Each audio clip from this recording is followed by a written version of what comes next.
The following program is rated TV MAL. It contains strong language and is intended only for mature audiences.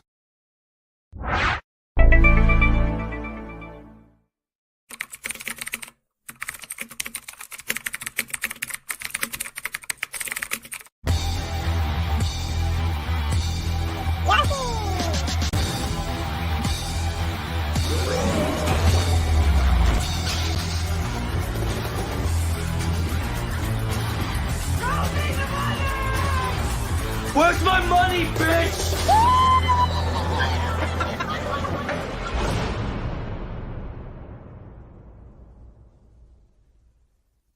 Brought to you by Wendy's.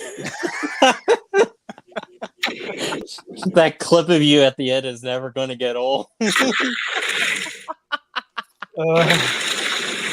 the fuck is that? Was that somebody taking a shit?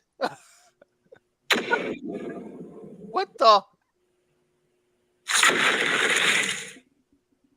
Huh? My Coca-Cola's not being...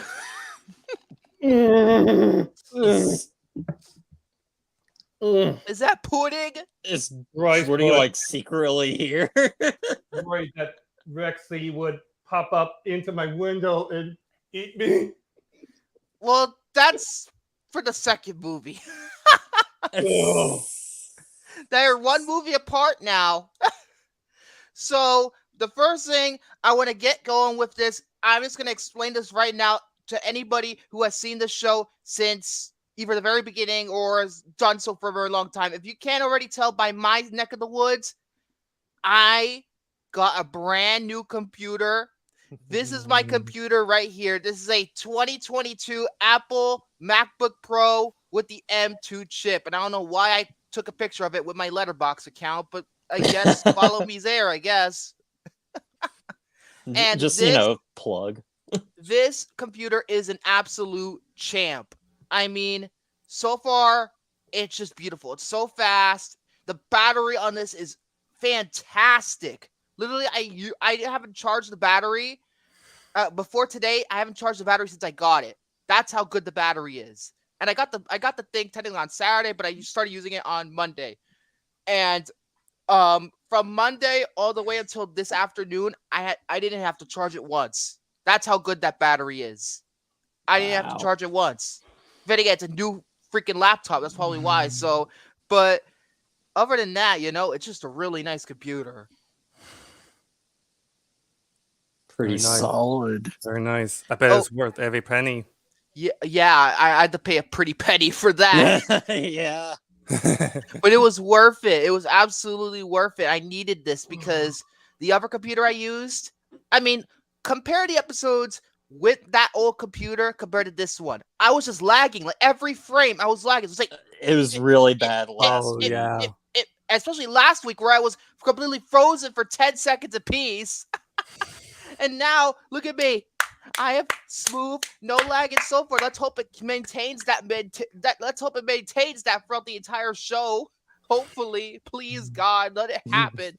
So you might notice that one of us is missing. That's because Jordy's doing something right now. He's probably already at dinner right now, so he'll be back here. He'll be on this show. It's just that he's not going to be here right away. So in the meantime, just the three of us. And I have my stupid Wendy's. Don't worry. He'll come when he comes. Yeah, just like these fresh white meat. Oh wait, Lex wouldn't like this. I'm sorry. Oh God. God. She would not like this at all. I don't care. I'm a carnivore. But yeah, I just got this computer. It's just absolutely fantastic. And while I was testing this out, I couldn't do the show yesterday. Why are we doing this at this different time? Oh, that's the reason why. You want to explain yourself? You want to explain to the viewers what you were doing? I went to see The Room in theaters. Oh my Damn God. it, Fathom! You are tearing me apart, Fathom! Fathom. Jesus. So, I might How talk was the about a little bit experience? about that later, though. Oh damn! I was going to talk to you about it now. Fuck it. Oh, Okay, you want to? wait. No, it can wait. It can wait. Okay. We're not going through it yet. We're not going Okay. through it yet. Okay. We're not going through it yet. But what I do want to talk about is the following. First and foremost, my sister has graduated high school on Monday, hence why I've had a very busy week because of that. And partially the reason why I got this MacBook, well, technically I paid for my own money, but my folks were going to give it a MacBook to her for her graduation present. So we figured at the same time we bought this computer for her, I get one myself, since of course I have the money for it, and I saved up these past couple of months, and here we have it. Although I gotta say, even though I'm very happy that my sister graduated, the auditorium was a fucking nightmare because this is a performing arts school she goes to. She plays the violin, and the microphones at the auditorium were so shitty. I couldn't even hear a fucking thing. Not even during the speeches. I couldn't even damn thing. I was like, that's all I would hear. And they were usually at the beginning of these graduations, they would play Pomp and Circumstance, right? It's not, the mics were not even on at all, to the point where I couldn't even hear a damn thing. And what it sounded like? It sounded like the Jaws theme. It sounded like duh, duh, duh, duh, duh, duh, duh, duh. It didn't even sound like the Jaws theme. And to the point where also the audience, this is like the most ghetto graduation I've ever seen, because all they were doing was, well, they were cheering all the time, and they were going ooh, ooh, ooh, ooh, ooh, ooh, ooh, like it did last week, like fucking Arsenio Hall. Ooh, ooh, ooh, ooh, ooh. But yeah, other than that, you know, I've been busy here testing this damn computer to see how it can do, and it's been really good to me thus far. And hopefully this maintains it, because this is a beautiful computer, and so far, 7 minutes in, I don't think I've had any lag for the viewers. Give me feedback. Have I been lagging? Have I been lagging?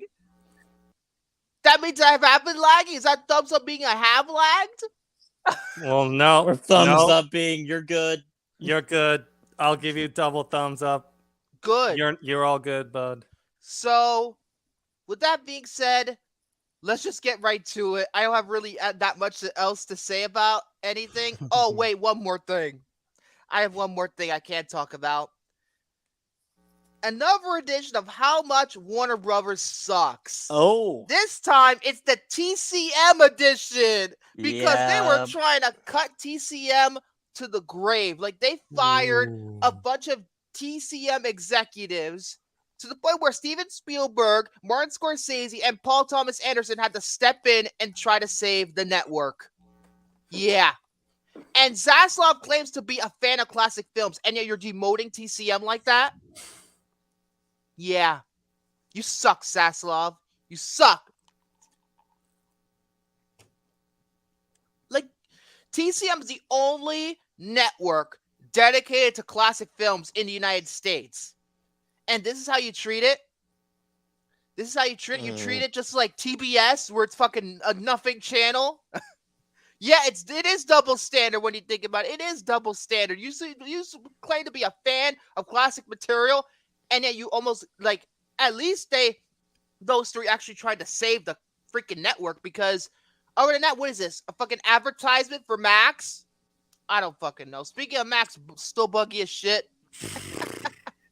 Still buggy as shit. Ask William about his experience with the Max app. I 3 words. Well, no, 4 words. 4 words actually. I was frozen today. Yeah. Especially too when I was watching Demolition Man with I was Stallone. almost lucky that Rome never did that to me when I was watching it. Wow. I was lucky. I got lucky. But other than that, seriously, it can fuck right off. I haven't used Max like a whole lot. I mean, Oh, not me either, because I don't. well, like, I don't know. Like, I guess like the times I've been mostly using it have been like really late at night when like nobody's on it. So Oh Jesus! But yeah, Zaslav, he's pretty much this. This man was a bona fide scrub. He can't play. Yep, pretty much because there's no other way to explain it. Anyway, 10 minutes in, let's go with the topics. Jared, I want you to go first for obvious reasons. All right. Okay. So, yes, the whole reason we are even having this episode today instead of yesterday is because I had to go see The Room. It was a Fathom event. It was only playing last night, and a lot of that is, well, I think a lot of Fathom events like are on Tuesdays a lot of times. I know that they sometimes do it on Sundays as well. Yeah, but this one in particular was on Tuesday, and it makes sense because yesterday was actually The Room's 20th anniversary. Oh. Because it was released 20 years in yesterday. Yeah, it was released yesterday. Happy birthday, The Room, when it came out yesterday. And the experience of taking my girlfriend to this movie. Oh, your girlfriend. Oh, this is going to be funny. This is going to be was because okay, so like obviously like The Room has become a giant meme now. There's memes all over the place of The Room. Fuck pickles, by the way. Oh God, I love pickles. Nasty as shit. Well, yeah, but yeah, like she has heard of like The Room and everything. She's heard like, you know, the lines like I did not hit her, I did not. But one of her best friends from back home where she lived has seen the movie, and he quotes it all the time. And so like she's only kind of heard about it through him and like through like the lines, but I don't think she's ever seen like a frame of the movie, even a picture from the movie. So I was kind of like, hey, we're gonna go see The Room. Like I didn't tell her like, do you want to go see The Room with me? One of the worst good bad movies ever. And good Netflix, subscribe to them, they're good.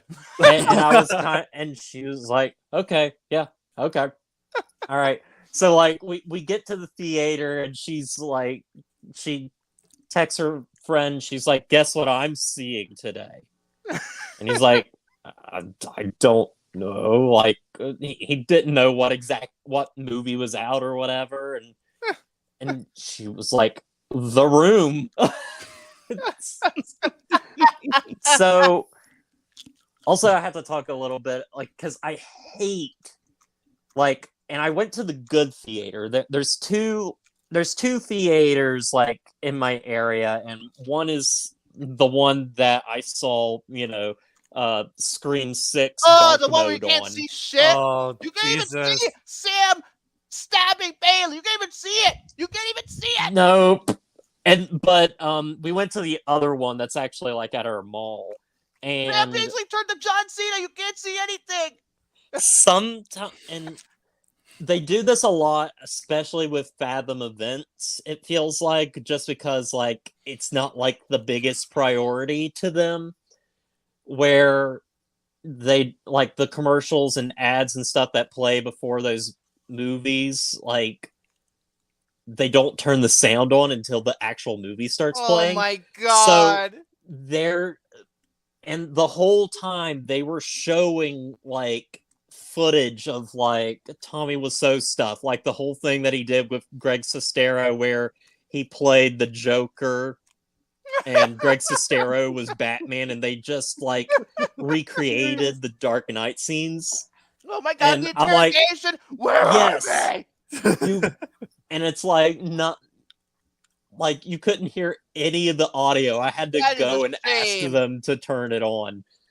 And also they showed a music video Oh my God. that Tommy Wiseau directed with this band that's like, I don't know, that I guess they're dressed like basketball players and everything.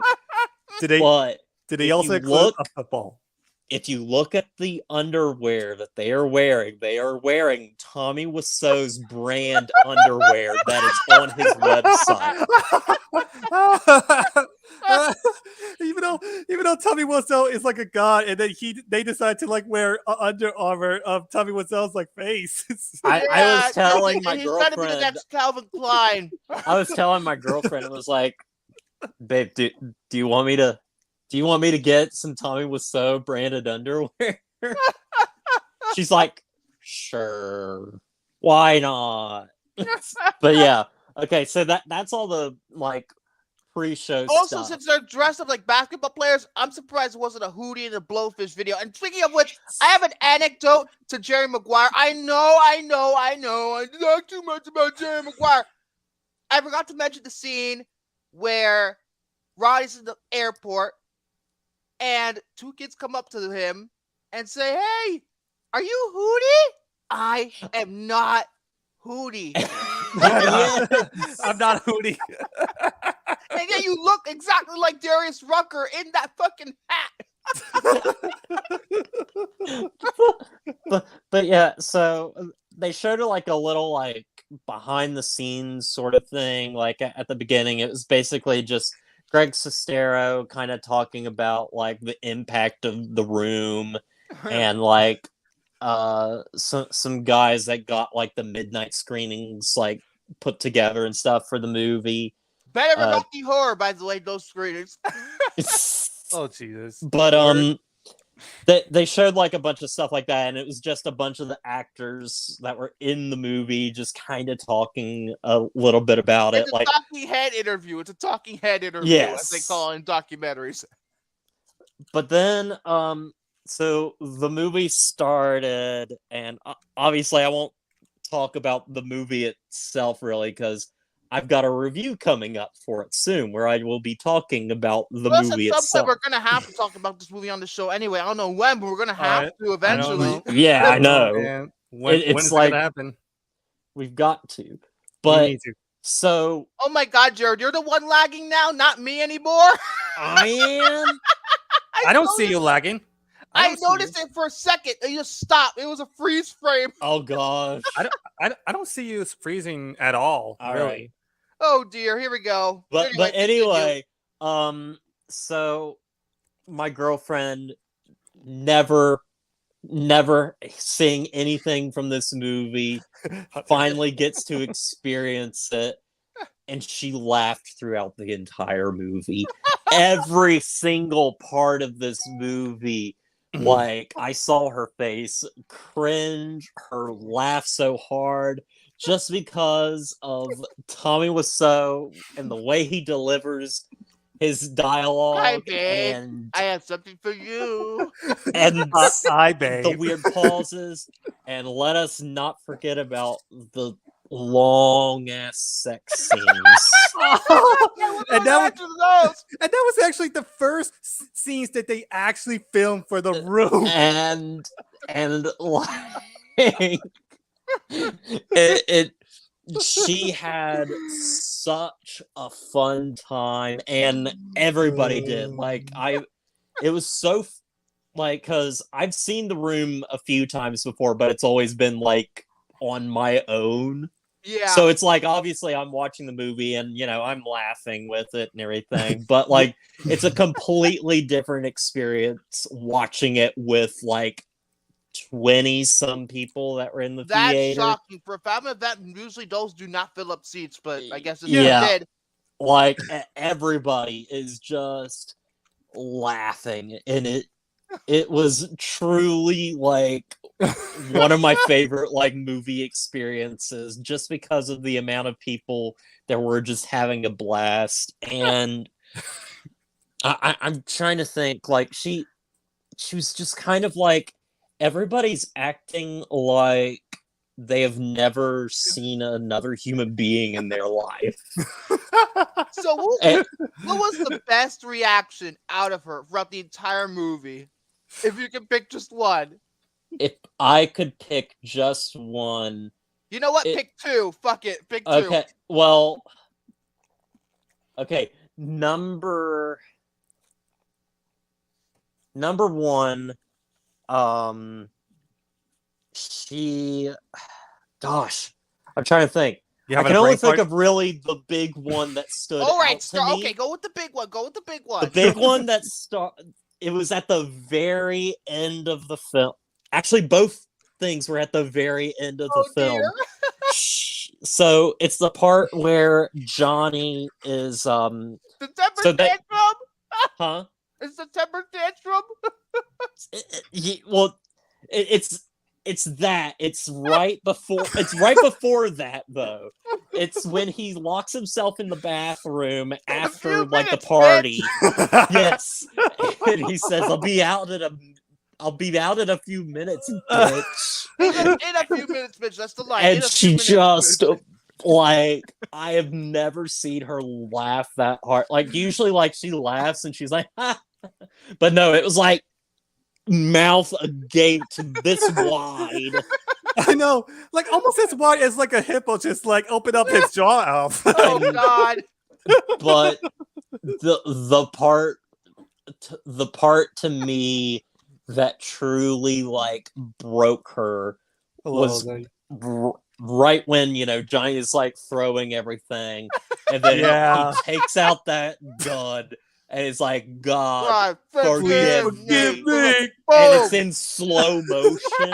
I just hear her like burst out laughing. Everybody's like cheering in the movie theater. I know, And like she continued to laugh all the way till the end and everything. And then When they're and then like, she is he laughed so dead? hard. Yeah, is he? Come on, wake up, Johnny. come on, wake up, John. What'd you do? What'd you do to her? Lisa is a tramp. Oh wait, that's the dog. and it's just so freaking funny, and like she is very happy. She's very happy that she got to experience it. I So- guess. Hunter saw this movie last night alongside you, and he Yes. said that his audience applauded when it ended. Everybody Yeah, did. and People did too. and let's not forget the quote. What is it? Where's my fucking money, Teddy? And then Hunter Hughes quotes, "Where's my Oh. money, bitch?" He actually did That's that. another Yeah. scene. That's another scene that. Where's Jesse Pinkman? That's another scene that she like. It's funny because Jesse started out as a drug dealer at first. Yeah, I think she laughed the most at like moments that were just like out of nowhere, like they just like throw it at you, like the I have breast cancer, Oh or yeah. how's your sex life, oh my like god. because it's like nobody in their right mind would ever just do that. And or how about this scene where they were, Mark and Johnny were on the rooftop? It was like, no, that's not true. Don't even ask. Oh no, Oh, what's new with you? Guerrero Street.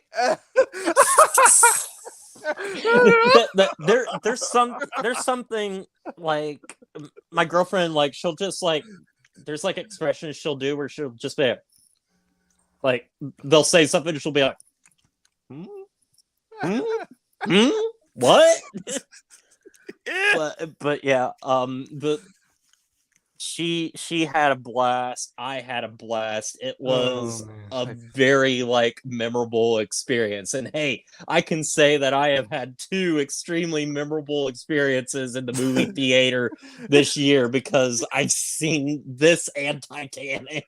Oh, but Two I movies wish- I've always wanted to see in the theater, and I I saw it. Titanic 2 in theaters. I think it was like back in 2018 for its anniversary, I think, with my aunt. but besides me, I wish I really went. But here's the thing: if I did went, how was I going to explain this movie to my folks? How, especially with the extended sex scenes, how was I going to explain that shit?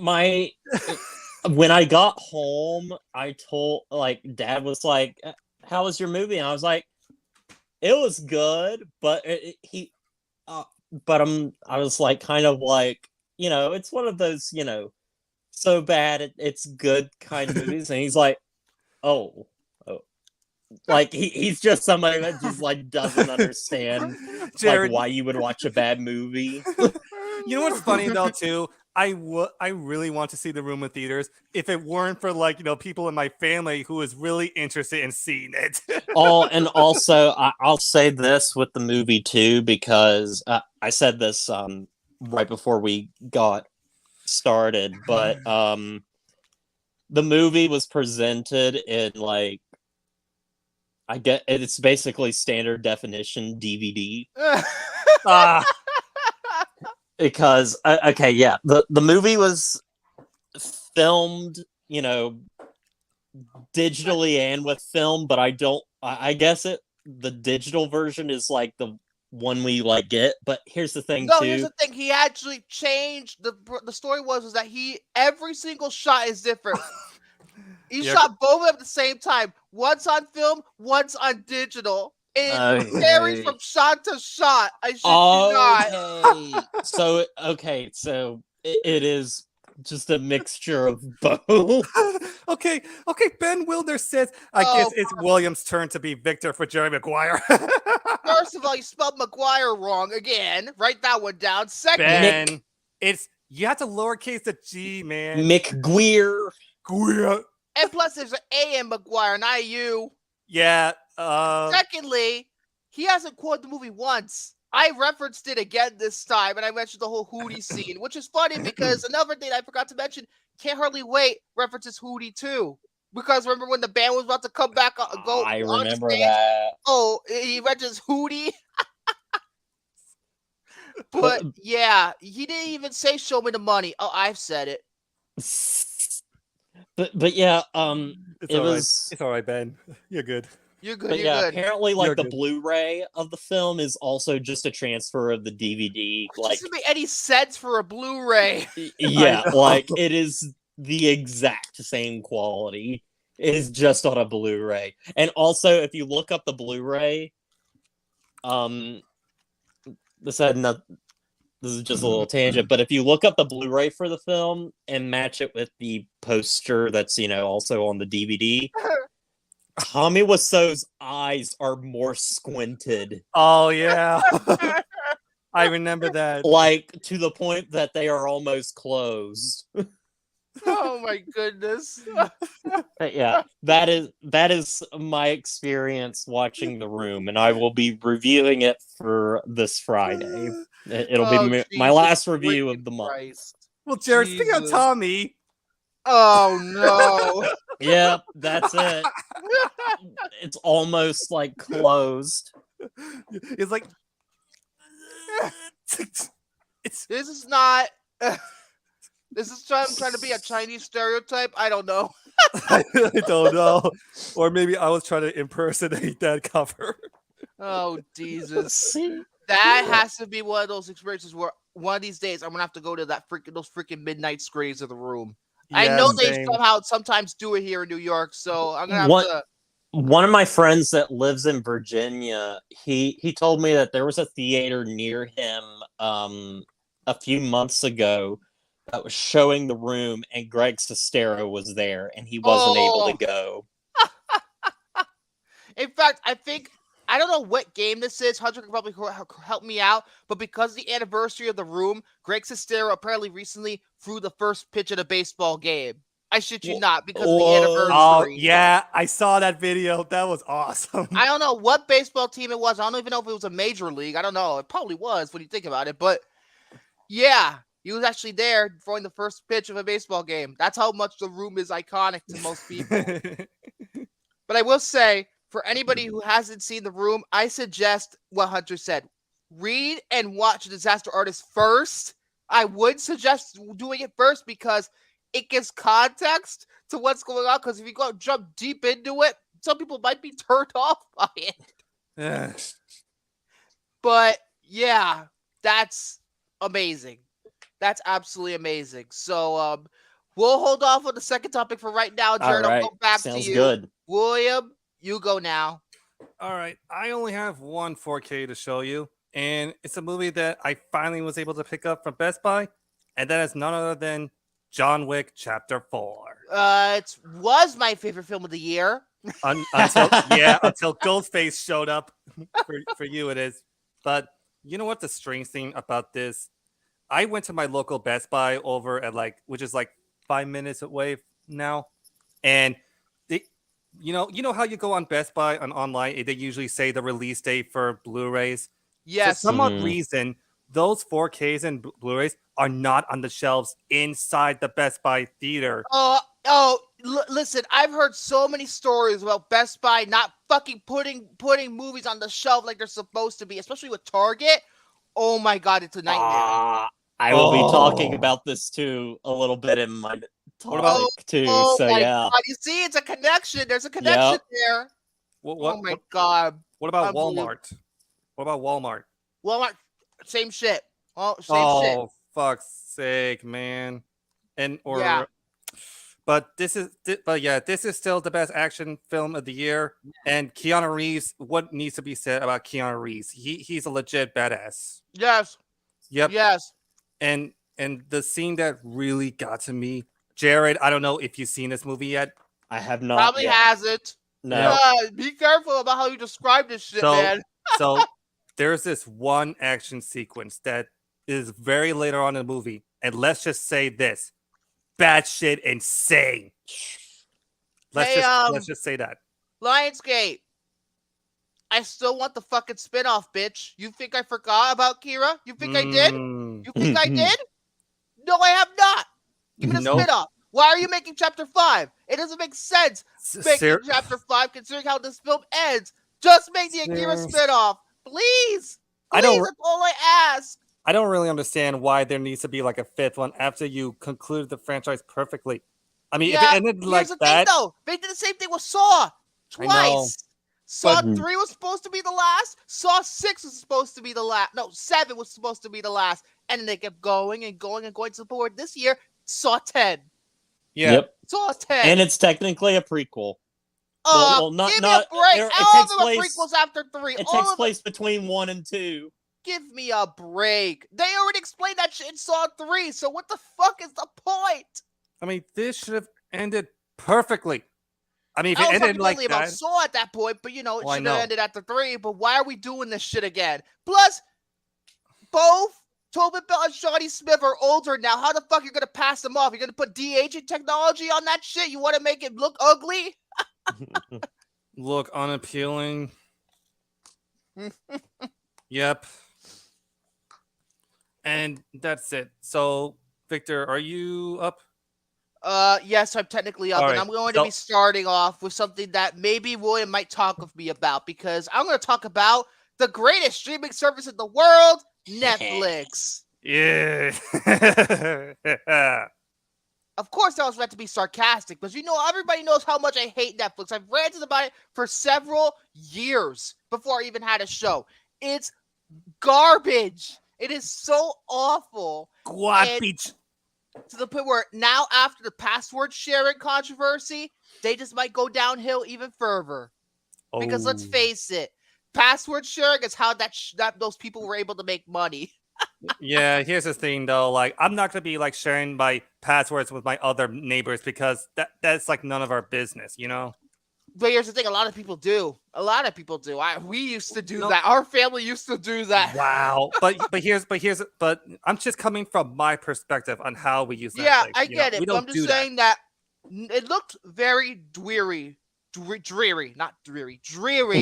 Netflix until 2 weeks ago, more like a week and a half ago, when the new Netflix original film Extraction 2 came out, which is the sequel to the 2020 film that at the time was Netflix's biggest film they ever released. And so, of course, that's it's been topped by, I believe it was, what the fuck was it? I had it on the tip of my tongue too. Was it Murder Mystery 2? I believe it was, but I can't. The biggest Netflix. Wait. I think it's coming back to me. Come on. No, it was The Gray Man. The Gray Man was the biggest Netflix opening of them all.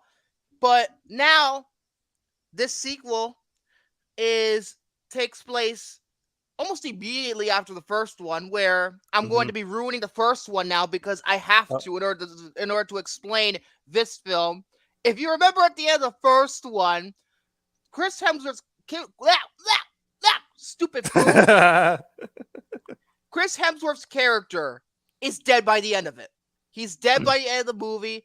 And in this movie, he's actually still alive. He was clinically dead for about 9 minutes, as explained in the movie, until some little girl found him. So now, after that, he goes, since by the end of the first movie, he's just completely bloodied and beaten. It's just, if you see the movie, the second movie, the first one, what I'm talking about. He gets shot several times. Oh man, like he looks so messed up in the first 9 minutes. It's like, you gotta recover, man. And eventually he does recover, and it seems at first he's going to retire from active duty from all the shit he was doing until he gets word by a special cameo from Idris Elba, which, by the way, I was not expecting this to happen. I didn't know he was in this movie. Yeah, same here. I didn't even know until he actually popped up on screen. I was like, oh wait, that's the same guy who was in the Suicide Squad. Wow. He's been in multiple movies, bitch. I know. I know. But he shows up, asks him to do a job, and it actually, believe it or not, is actually connected to his personal life. I will not say how. That's for you to decide for yourself when you watch the movie, because I think a lot of the shit, it's going to be hard to explain this. Well, easy to say. It's easy to explain. Yeah, it's so hard to explain this movie. Because this film, I'm going to be controversial by saying this. I think Extraction 2 is the best action movie of the year. I think it is better than John Wick Chapter 5. Shut the fuck up. I know you're about to say, oh no, you said in your letterbox, oh no, it's no John Wick. Kiss my ass. This is better than John Wick Chapter 4. Kiss my ass. Don't make me pull out Sentinel. But the action in this movie, let's just get out of the way. The action in this movie is just absolutely I was wondering to myself multiple times, how the fuck did they do that? In particular, a scene very early on, there is a 25-minute tracking shot. Oh, dude, even with the camera work that was taking place in the tracking shot, 5-minute tracking shot is so phenomenal, where I was just like, it takes up to a third of the movie. A third of the movie. Yeah. It is one of the most fantastic action sequences I've seen in a very long time. I'm serious. This beats the shit out of the dragon's breath from John Wick Chapter 4. Sure, that was also a tracking shot, but that was only 5 minutes. This is 25! That was 5 times longer, though, too. It's and it technically even really 3 impressive. sequences put into one. They go to the prison to escape the people from the prison, then the car chase, and then they go on the train. 3 individual parts, and it's all blended into one of the best sequences of the entire year. It is absolutely fantastic. Mm-hmm. But even with that, there's certain shit in that sequence that is absolutely phenomenal. Chris Hemsworth literally rips a guy's hand in half. Oh, and it's actually shown on the camera too. That was brutal. And it's straight out of the Raid, and I love that. It's straight out of the Raid, and I love the Raid films, and it's insane. It's absolutely insane, and even with the action being so good, the characters are so good. The characters are so good. I mean, talk about how a minor character from the first movie, who is essentially his Chris Hemsworth's character, Tyler, his confidant in the entire movie. She's, somewhat in the first one, but in the second one, she's given a bigger role. I loved her character. I absolutely loved her character. I thought she was fantastic. And her brother was actually pretty funny, too. Oh, yeah. Yeah. He had some, lines in there that were, I was just I was laughing because of how and the villain, he's somebody you don't want to fuck with. I mean, you thought Bill Skarsgård was really intimidated in Chapter 4? Nah, this guy takes the cake. Other than Detective Bailey and Spider and that other chick from Scream 6, this is the best villain of the year, maybe. this is a close contender. It's that good. Although there is one nitpick I have to say with this movie. There's one nitpick, and William, since you see this movie, you probably know what I'm about to say. Mm-hmm. The fucking teenage boy. Oh, Fuck that motherfucker, man. Yeah, that teenage boy can be really pretty. He's a fucking asshole. What are you? A Sam Levinson written character? Bitch. Oh, no, I wouldn't be surprised if Sam actually wrote his actual character just to be a legit asshole and pretty unlikable at times. Yes, they try to redeem his character, but it felt to me, that is a nitpick. It wasn't good enough. To me, it was just like, you're an asshole. Get the fuck out of my screen. I mean, they tried to redeem his character, but they never found a way. I don't really know if it's earned or not. I'm going to have to rewatch the film to really understand, but I love this film over than that. That's like my only nitpick with the movie. That's my only nitpick. Even to the point where they even do, you could say the ending is sequel bait, but at the same time, you could also see that it's not sequel bait. I think it's a perfect way to, if they wanted to end it there, they could have, but if they wanted to make a third one, which they are doing, and thank God I want to see a third movie. Mm-hmm. And they're also bringing back the director earned. too. Most sequel bait does not feel earned. Feige! Yeah, and they're also going to be bringing back the same guy who he's doing too, and which I'm in. Yeah. All I ask is for this to be the last one. Don't go 5 fucking movies, No, I think 3 should be the perfect ending. Don't do like. Considering how the second one ends, I feel like the 3 should be the final chapter. And that if I had to explain why, it would go into spoilers. So I'm not going to do that here. But otherwise, Extraction 2 is an action-packed extravaganza. The Russos should be proud. They finally produced a good movie after that overrated piece of shit known as Everything Everywhere All at Once. Yeah, I know. Still haven't seen it, but I'm probably not going to. But at least the Russos redeemed themselves. They needed a good movie after a while. Like, look at Jerry. And also too, look how how The Gray Man flopped on Netflix too. It was a flop. It just got bad reviews. Well, yeah. I mean, I haven't seen the movie, but I'm probably not going to even bother with it. But yeah, this is a great film. This is one of the best action films of the year. One of the best films of the year, actually. I'm so glad it actually got good reviews. A lot of people love this movie more than the first one, and I agree with it. This is better than the first one. Makes the first one look like child's play. So I'm gonna give it a 5 out of 5. This is my highest recommendation. Other than Scream 6 and John Wick Chapter 4, this is one of the best films of the year. Absolutely fantastic. This is a must-see. Finally. Yes. Really good movie. Finally made a good movie in almost 3 years. Over 3 years. Oh, yeah. Over 3 years. Really good movie. The last great movie they produced was The Trial of the Chicago 7, which came out in 2020. It's been 3 years since that movie came out. So, congratulations, Netflix. You finally did something good for once. And that's my review. Jared, time for your second one. All right. I'll quickly go over some of these, like, by just kind of showing them off. I got a Blu-ray 4K haul, just a little bit. Some of these. Oh, speaking of which, I'm gonna detract for a minute. I'm just gonna say this right now. I'm so happy that Sony Pictures Home Entertainment is finally releasing a film I've been wanting to see on 4K since the first one came out on 4K, and that is, of course, I Still Know What You Did Last Summer. Yeah. Thank God. I think it's so underrated, and it's getting a 4K. I was so happy when I found out the news. I'm gonna pre-order that shit as soon as I can. I will too. I'm gonna pre-order that shit as soon as I can. But hey, Sony, you still haven't given me Charlie's Angels Full Throttle on 4K. What's the holdup? What is the holdup, Rothman?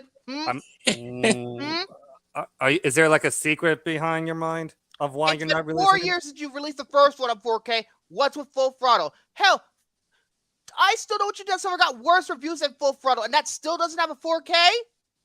Give me a break, Sony. Release it. Release it, and I'll be very happy, and I'll leave you alone for once in my life.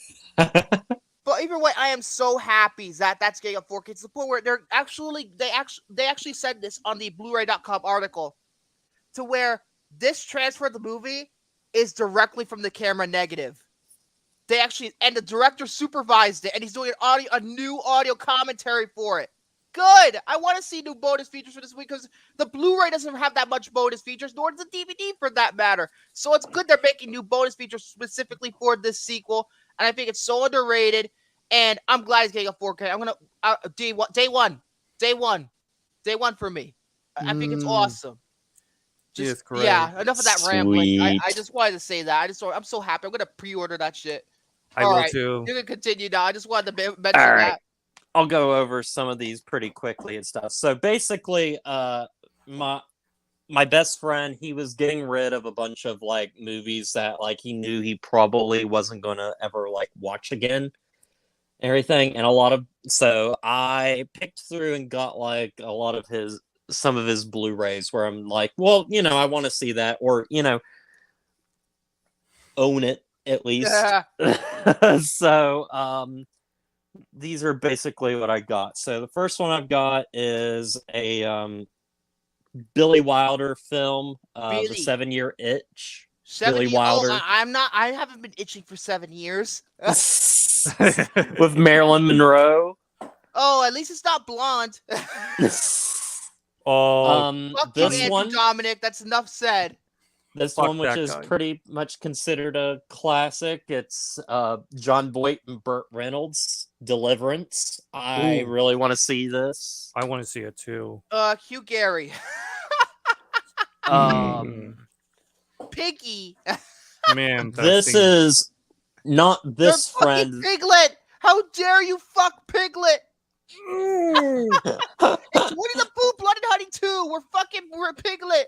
And he's gonna kill him. Victor, God. what did I tell you about not bringing that movie up? What did I tell you? Now, this movie is not the friend I got this from. It's not one of his favorite movies, but it's one of my other friend's favorite movies. Okay. But I wanted to own it, and it's Okay. Get Shorty.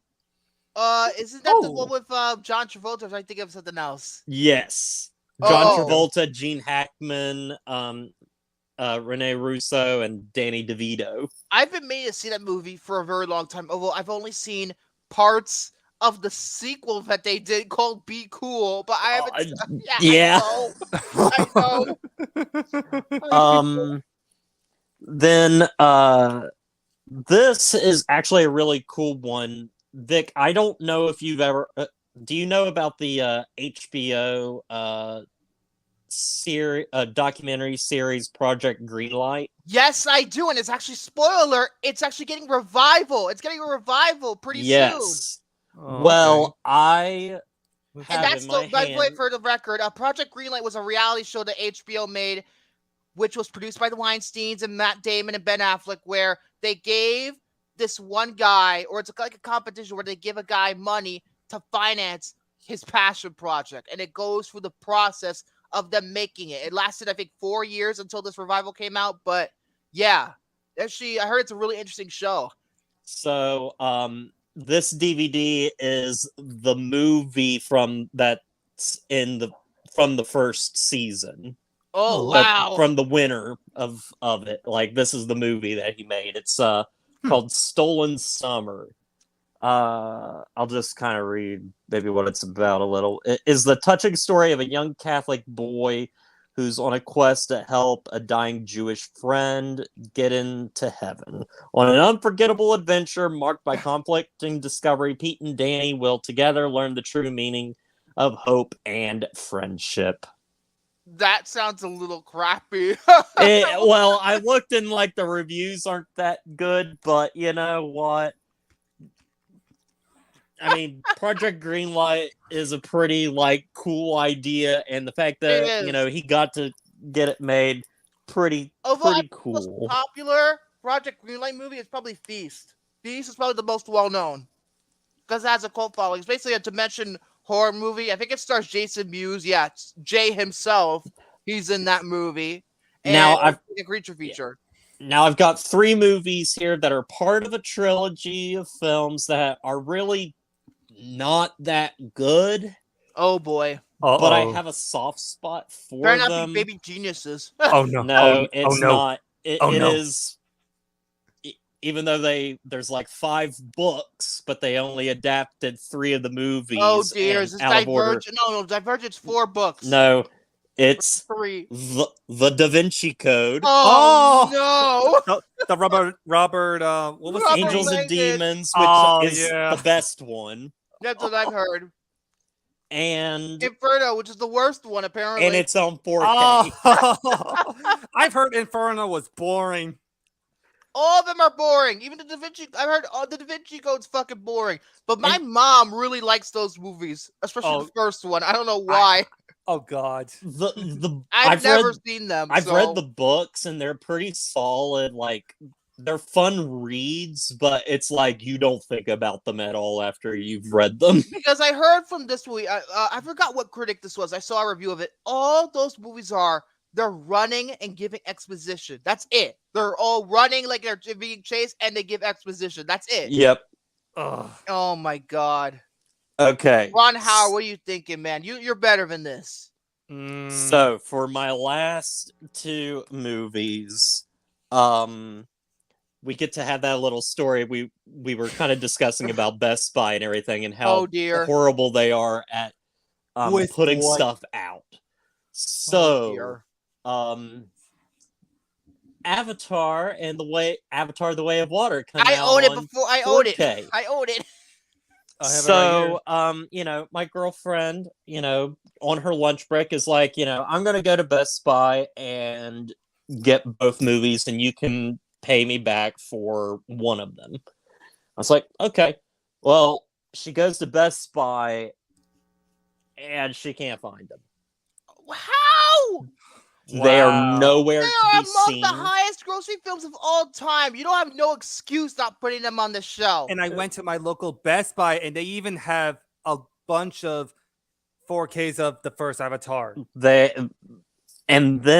So she got very nervous and everything, and then like she was like her break was almost her hour break from work was almost up, so she went to Walmart and she got the last copy of the first Avatar. Yay! Walmart's actually more on reliable. 4K. Okay. So Nice. then, and I'll talk about what I think of, because I rewatched the movie too. But so then I was like, okay, well, I'll go see again. Like after I get off work, I'll go to Best Buy again and see. Like, and I get off at 5:30, and there was some guy putting out the movies. Right there at 5:30. 5:30. Before, not even before the store opened, at 5:30. Yep. Which is where I finally got the 4K of Avatar: The Way of Water. Which is the best, my Steelbook, which is the best cover Yeah. of them all. Fuck that regular cover. That regular and cover is I got the Steelbook atrocious. because my girlfriend wanted it. So yeah, I have not watched all of my 4K of The Way of Water. I have. But it is like, I mean, you talked about it last time, and it is beautiful looking. This Yes. is a fantastic 4K. Well, obviously it's going to, I mean, a lot of like modern movies now are like going to look good on 4K usually. And also the Atmos track is amazing, but you probably don't have the sound system I have. No, the sound I don't. system. But I can. Sorry, I had to burp. Oh dear.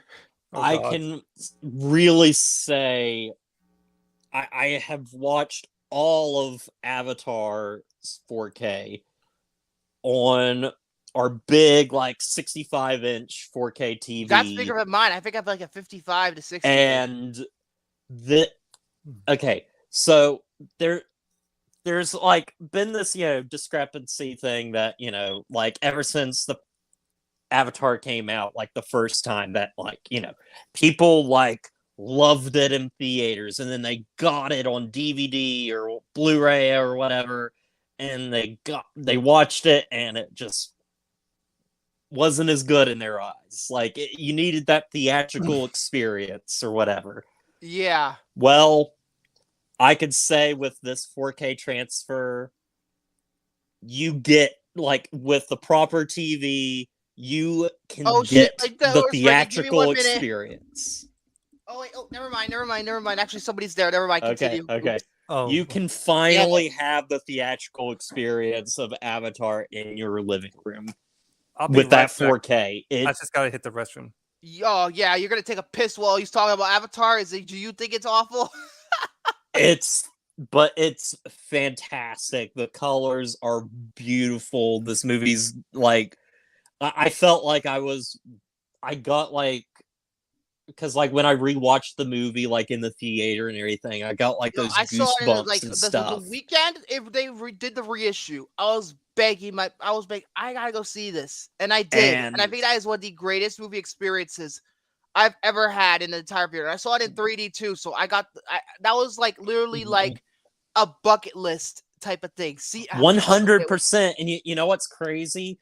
I love The Way of Water more, but the experience of watching the first movie trumps seeing I the feel second the same movie. way. I think The Way of Water is a better movie, but the first one moves me more. I'm not sure how. Like, I don't know how to explain it. Like, I love The Way of Water. Don't get me wrong. I've praised the shit out of it the past couple of months, but It's the my favorite feeling, one, but the feeling that the first Avatar gives you, I feel like isn't really replicated in The Way of Water, and that's okay. It's a completely different movie. That's okay, but I think it's because this is more about like the wonder and the world, and this is more about like the emotions with the characters. yeah, it's more of a character-driven type of movie. Although I feel like there's a large chunk in The Way of Water that does go into the world, mainly the middle portion. Yes. Which is probably the worst.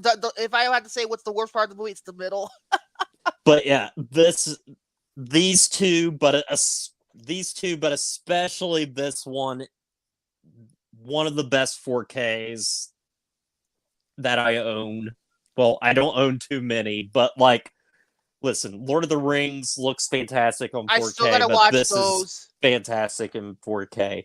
And I'll be getting some more 4Ks this weekend, so You better get Scream 2. You better get Scream 1 and 2, bitch! I know, but I hey. said 2 weeks ago, no, not 2 weeks ago, 3 weeks ago, because of the hiatus, 3 weeks ago, that Scream 2 is one of the best 4Ks I've ever had the fortune of watching. And I'm not being biased because I love that film so much. It's legitimately amazing looking on 4K. I was telling William, so like I bought 3 4Ks that should be in on Saturday, so I might be able to go over them like next week.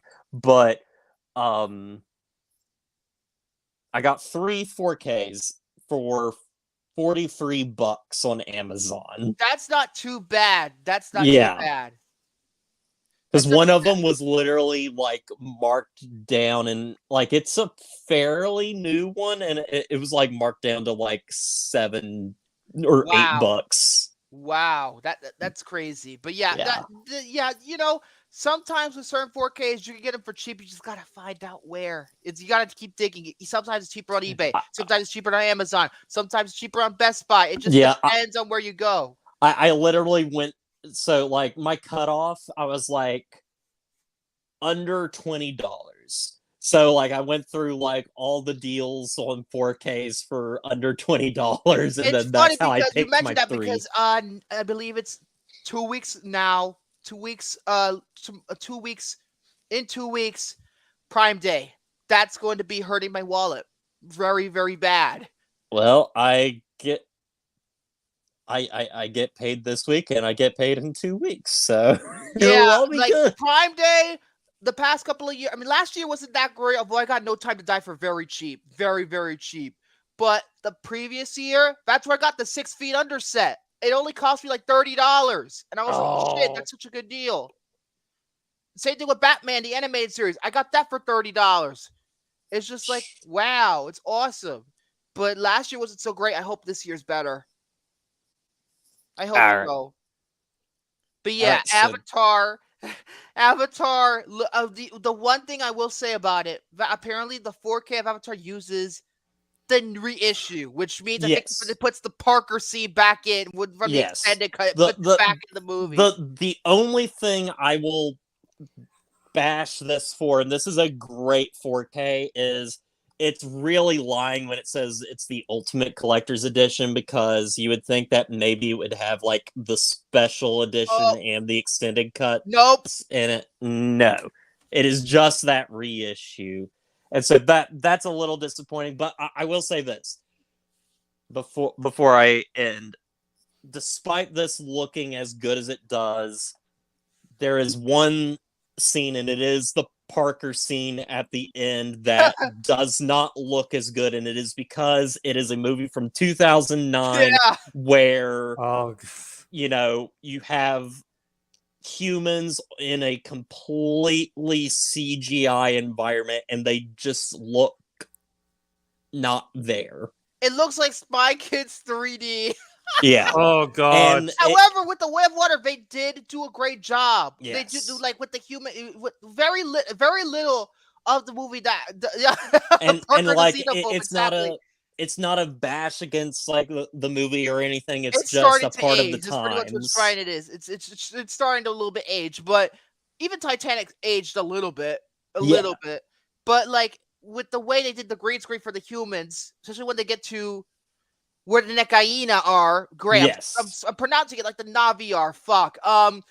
When you see some of the characters from the first movie again, the green screen, it looks phenomenal in the second movie. You can't even tell it's green screen. It looks that good. But yeah, it's 2009. You know, it's a little bit limited. Now we have fucking stagecraft and all that shit to cover that up. So, But yep, those are my two topics. All right. What you call it? That William. Then you just had to send me this freaking voice message 10 minutes ago. Like, Oh dear. Ed, Your mic's what- not on, by the way. what Oh wait, did because you're gonna record the fucking thing. Forgot. Play What the did fucking. you send me now? Would you fuck a pig? Why? No, it's not a big baby. It's real big.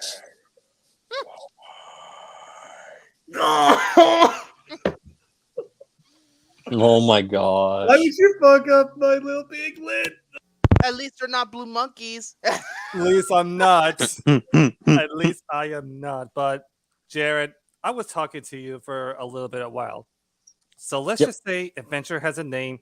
It must be Indiana Jones. So I will be talking about each one of these. If it's Halloween, it must be Saw. Oh no, that's the wrong franchise. Oh no, no, wrong thing. But Raiders of the Lost Ark. What needs to be said about Raiders? This is like the perfect example of the perfect adventure film. Yeah, absolutely.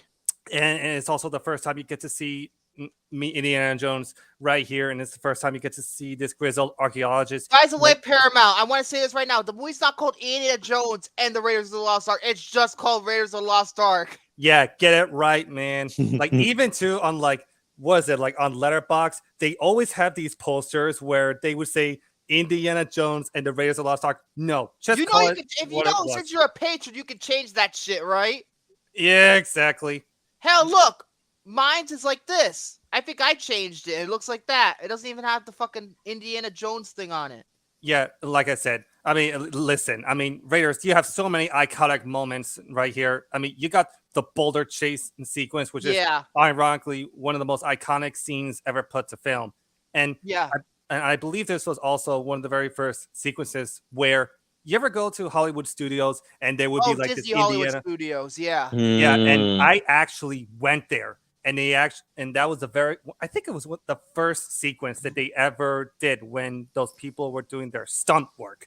And that was actually the very first one they did. Yeah, it actually makes more sense than doing a stunt so that instead of one based on Jason Bourne, Universal. I don't know, why would you do a stunt show for Jason Bourne when it's a more complex franchise than just action? But that's the point. Yeah, and let's just all agree that Spielberg and John Williams are just like a force to be reckoned with. I mean, he has done like so many iconic scores for John Williams and Spielberg. We'll talk about that later.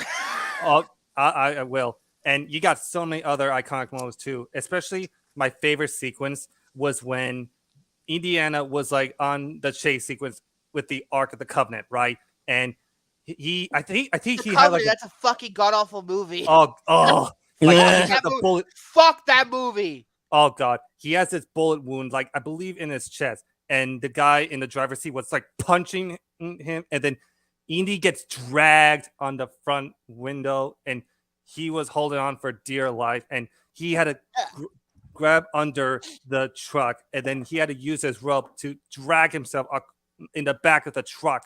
And to me, that is just like one of the most like incredible stunt work I've ever seen put to film. Yeah, Because absolutely. It feels real. It was actually, It does feel real. It does. and also, and when he gets to the end, and he beats the shit out of the Nazi, it felt so satisfying, and it makes you feel rooting for Indiana. Just to, That's like, why I had to do the Ray Fiennes character in Schindler's List. oh, jeez, like, do we really need to explain Raiders of the Lost Ark? Like, I feel like when I have to review it someday, it's a 6 out of 5 movie. There's no question about it. Yeah, Now- absolutely. Absolutely. And now on to Victor's favorite. Fuck's sake. Oh, you know what? Listen about Temple of Doom. This is the entire movie. Listen, this is the entire. I'm about to perform the entire movie for you. This is it. The whole 2 hours of that movie. Victor, It's this. your lighting is dark. I know. I'm going to turn it on. Give me a minute. I'm about to go do my fucking. You know what? Fuck. I'm gonna turn my light first. Yeah, don't be like Alone in the Dark where you can't even see a damn thing, or Alien vs Predator Requiem. Right, Jared? Yes. Oh Don't gosh. be those two films. That's the entire movie. And you know what's funny about that too? I hate Temple of Doom. Fuck off.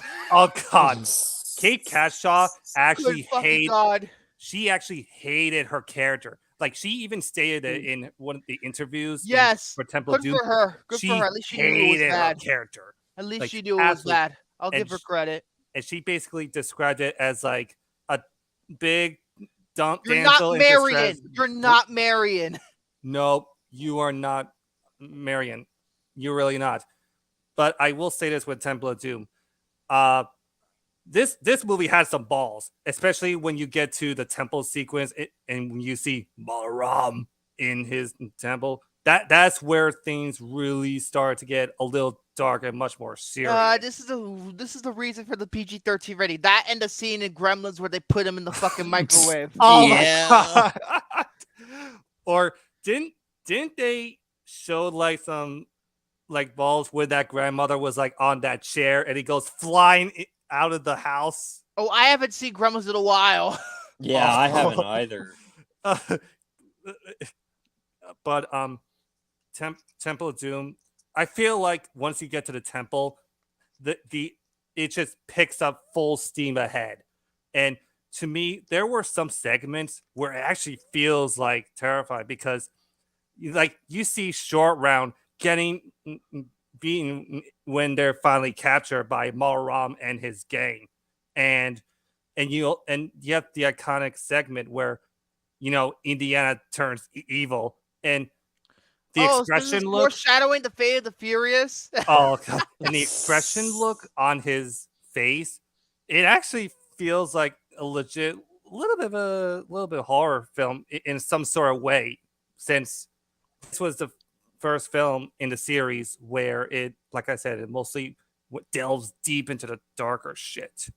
But I will say this for in the first half, it definitely takes its time. Hey, but it kinda Willie, feels this is what slow. you fucking get, bitch. I hereby discharge you from duty. And for screaming on the top of her lawn, screaming at every single bat or owl. Like, why would she ever scream at a freaking owl when Indiana and Short Round were playing cards, right? And they had like little interesting character interactions too, especially when Short Round was like, "Hey, you're cheating! That you had the 4 cards." but I don't mind Short Round. He's not annoying compared to Willie. oh God, Mhm. like all I agree. Willie Scott in this movie, she's She's like horrible. She's a horrible character. oh, she's a useless. And it's bitch. also completely pointless. You take her out of the story, nothing would have been changed. Oh yeah, Pretty much. yeah, and still, this was also like during a time where the bridge sequence at the very end. This was actually the first time where Harrison Ford, you could actually see his whole body and like all bulked up and shit. He was like, I think he was like the most ripped at the time when he. I can't be as ripped as Stallone. Look at fucking First Blood Part 2. Yeah, I'll just be rebel and I'll just I don't know what I'm saying anymore because I'm your worst nightmare. Oh shit! But yeah. So Temple of Doom is I enjoyed that movie and it's also a 4 out of 5 for me. But Last Crusade. Which is the only one I haven't seen. Oh my god! It's my favorite one. That's what I'm hearing. Because I heard like people say, oh, Raiders is the best, Raiders is the best. And now in recent years, I'm seeing Last Crusade is the best. See, Oh wow! Go ahead, Jared.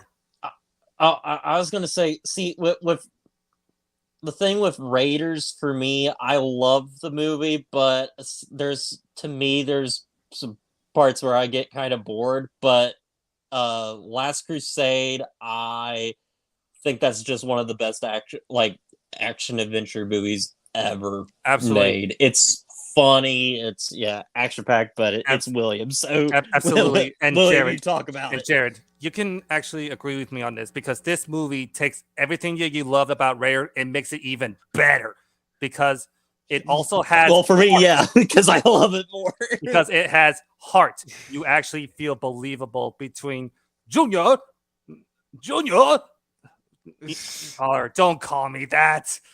I just love the chemistry between Harrison Ford and Sean Connery's character. They Personally, felt so I think you're a deeply- fucking idiot. Oh, wait, that's the wrong movie. Oh, wrong movie. And Jared, the scene where his father was like with his umbrella, and all the birds just like goes flying into the plate. It's And it's there's like so many iconic moments, too, right, Jared? Yeah, It- I guess so. Why it am I is a saying sh- yes when I'm it never is a seen it? chef's kiss of a movie. Let's just say that. Yeah, let's just even say that too. But 89 was a good year for movies. Really Well, good year. I think it's one of the best years of films. I mean, you got Last Crusade, Born on the 4th of July, you got Say Anything. Oh, yes. Just love Say Anything. You got Also, you got Ghostbusters 2, which is underrated. I feel that movie is so underrated. It's not even funny. Do the Right Thing Yeah. Oh yeah, true. and Glory. Also, My Left Foot. Oh yes. Oh yes. I've yet to see My Left Foot. But I haven't Nice. seen it either. The only Jim Sheridan movie I've seen is In America, which I talked about 2 months ago. Yeah, I remember Mhm. that. Mm-hmm. But without spoiling for Vic here, Last Crusade might be if I don't explain, like if I were to think about it more, it just might be my favorite Indiana Jones movie. That's pretty good. Yeah, and it's also a 5 out of 5 for me too. It has everything: the heart, the action sequences, the humor, especially. It's just like spot on, top notch. Mm-hmm. But Yeah. But now,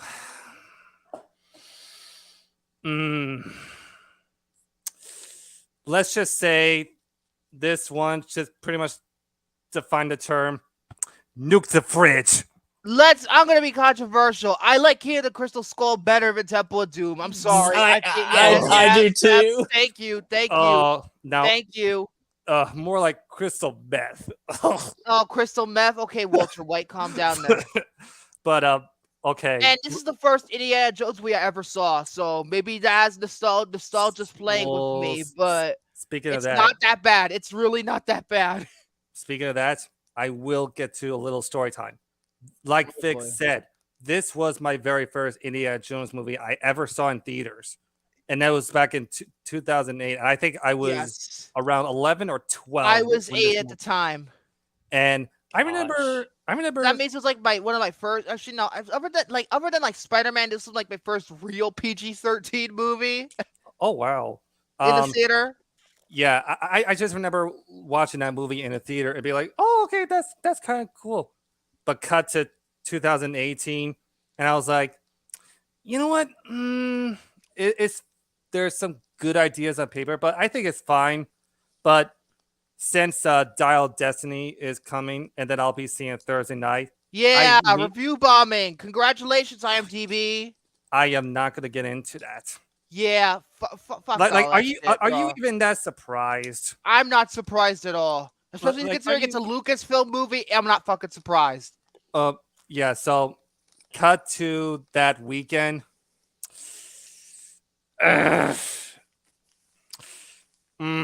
Let's just say I have some You sound thoughts like on you're it. taking a shit.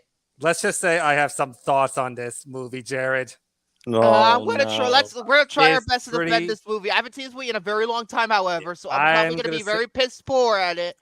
But I'm sorry, folks. This movie, I think, is just not terrible, but it could have been like so much more. And I'll give you that because there are problems with this movie. First and foremost, George Lucas had too much control. He had way too much control. Yeah. Spielberg was not given the way, he's usually very good about creative freedom. George Lucas fucked with him in this movie. And it showed, you see all the CGI in the movie, it's all George Lucas. It is all George Lucas. You can tell it's prequel level CGI. Can we talk about like how Mutt was just like swinging through vines in the jungle with all those CGI monkeys? Honestly, people about people talk about people always bring up the fridge scene. The fridge scene is dumb, but after it's over, so I dumb. don't think about it anymore. Exactly. What's dumber is the swinging with the monkeys. Because listen, at least the fridge ends with a cool shot of Indy looking at a nuclear explosion.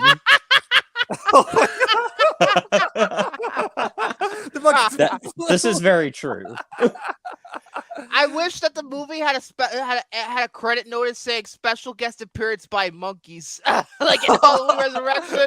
Special guest appearance by Sean Patrick Thomas. No, you would have been more better if Curious George were to make a cameo in this jungle. I would have given it an A+. Like, come on, where's the man in the yellow hat? Oh my god! But yeah, the CGI still doesn't hold up for me. I'm sorry, but it looks and what I noticed too when I was rewatching the movie, it looks all cleaned up and so polished up, unlike the first three movies, which has that gritty type of like look to it. You know what I mean? Yeah. But it just doesn't really buy it for me. It feels like too like bright. It should have been a lot more grittier than it should. But Megan, a lot of Spielberg's movies at this time were so bright. In particular, even though the color palette is muted, it's a very bright looking movie. Minority Report. Minority Report is a very bright movie. Very bright. Almost every single shot is fucking bright. Didn't other later Spielberg films had that type of? I know. I camera think work? Munich did. War of the Worlds certainly had that kind of thing too. Okay. By the way, War of the Worlds is underrated, Romy. Shut up. Yes, it is. But I will say this though too with the positive. Harrison Ford is still capable at what he has done over the years, despite considering his age. Like he has the capability into performing his own stunts. I will give the movie this. But my biggest flaw with this movie, and I will say, God! but I'm gonna have to defend this guy now. No. The lack of vulnerability in our hero. Oh, I thought you were gonna say Shia LaBeouf. I was gonna have to defend it for a second. I mean, sure, you can argue with like those. He's not Wiki in this movie. Let's put it that way. Yeah, but sure, you can argue there was like a little segment where Harrison Ford was crawling for dear life, trying to pick up his hat while the ants were just like surrounding him while he was fighting that Russian. But I will say this though too. I just feel like his vulnerability should have really been carried onto Kingdom of the Crystal Skull. You know? Yeah, I feel like that's George Lucas because let's face it, the first Star Wars, nobody's in danger except for. No, and going back to the CGI, what the fuck up? What's the fuck with that prairie dog taking over the Paramount logo? In the Oh my beginning? god, that's how the movie starts. And it pretty much sets the tone of what the movie was going to be. It's really like putting the chipmunks for the Fox logo. Oh wait, they actually did that for. Also, do you guys know some of the alternate titles that they were going for? Oh for, really? dear. Oh Really? dear, how bad were they? Give me George Lucas's George Lucas's original thing was Indiana Jones and the Saucer Men. What? I'm glad they went for Kingdom of the Crystal Skull because I'll get to that. David in a minute. David Kopp. David Kep. Speaking of which, we're going to talk about him later because he co-wrote Jurassic Park. David Kep. His idea for the title is even worse. Oh dear. Indiana Jones and the Son of Indiana Jones. But they did that in The Last Crusade. Think about it. They did, yeah. I mean, you got the father and son, and that's one of the best relationships in cinematic and they're history. both named Indiana when you think about it. Yeah, especially back to Last Crusade. The moment nope. Shut up, Will. Shut up, Will. But go ahead, Jared.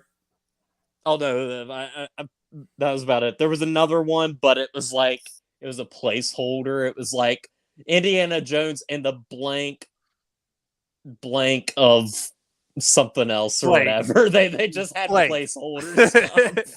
At least it's not as bad as, say, the Phantom Menace when there's no fucking Phantom Menace barely in episode 1.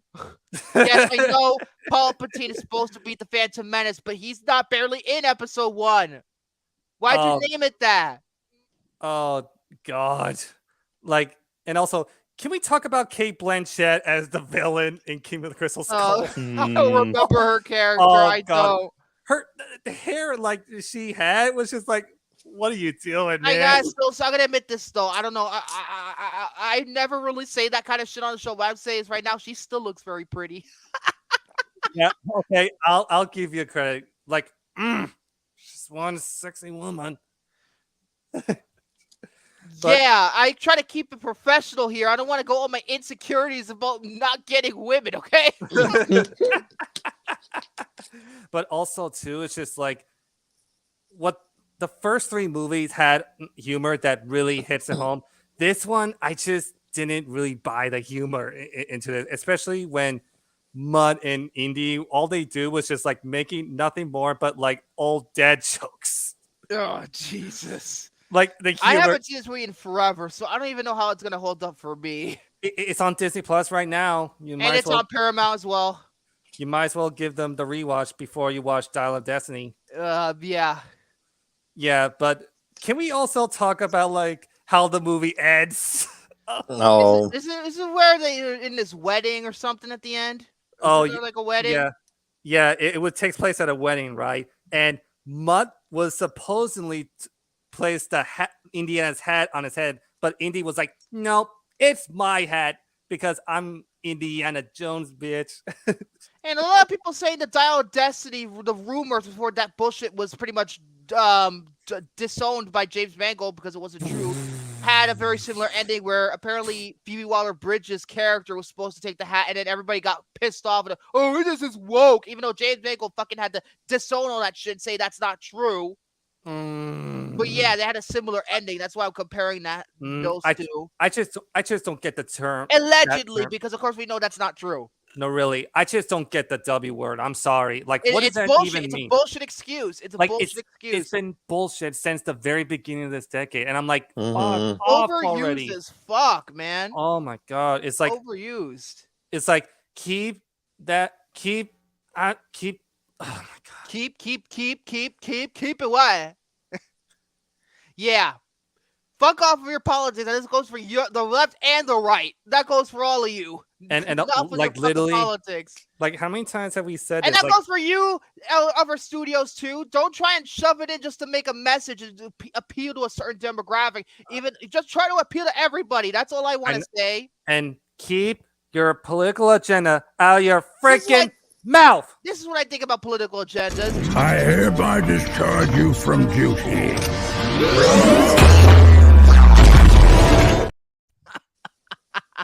I had to. I'm sorry. Oh God, Settle Prime has been resurrected twice now just to do I that. don't think it will be the last. Let's put it that way. I don't know. Yeah, Kingdom of the Crystal Skull has a lot of good things going for it, but the execution just does Oh, not... talk about the aliens.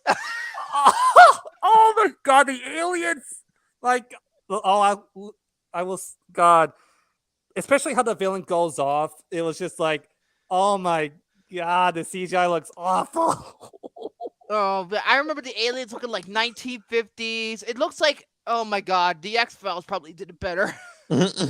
Where's the two characters from the X-Files when you need Oh, them? Mulder and Scully. Oh, Mulder- Scully's me. Except I'm not a woman. That's the only difference.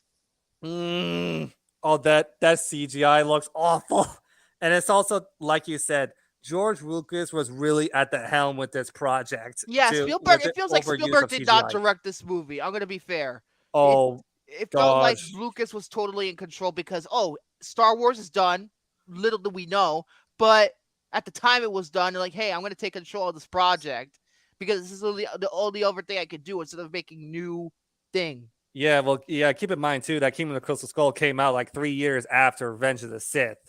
And George Lucas, man, but what were you thinking with that overuse of CGI?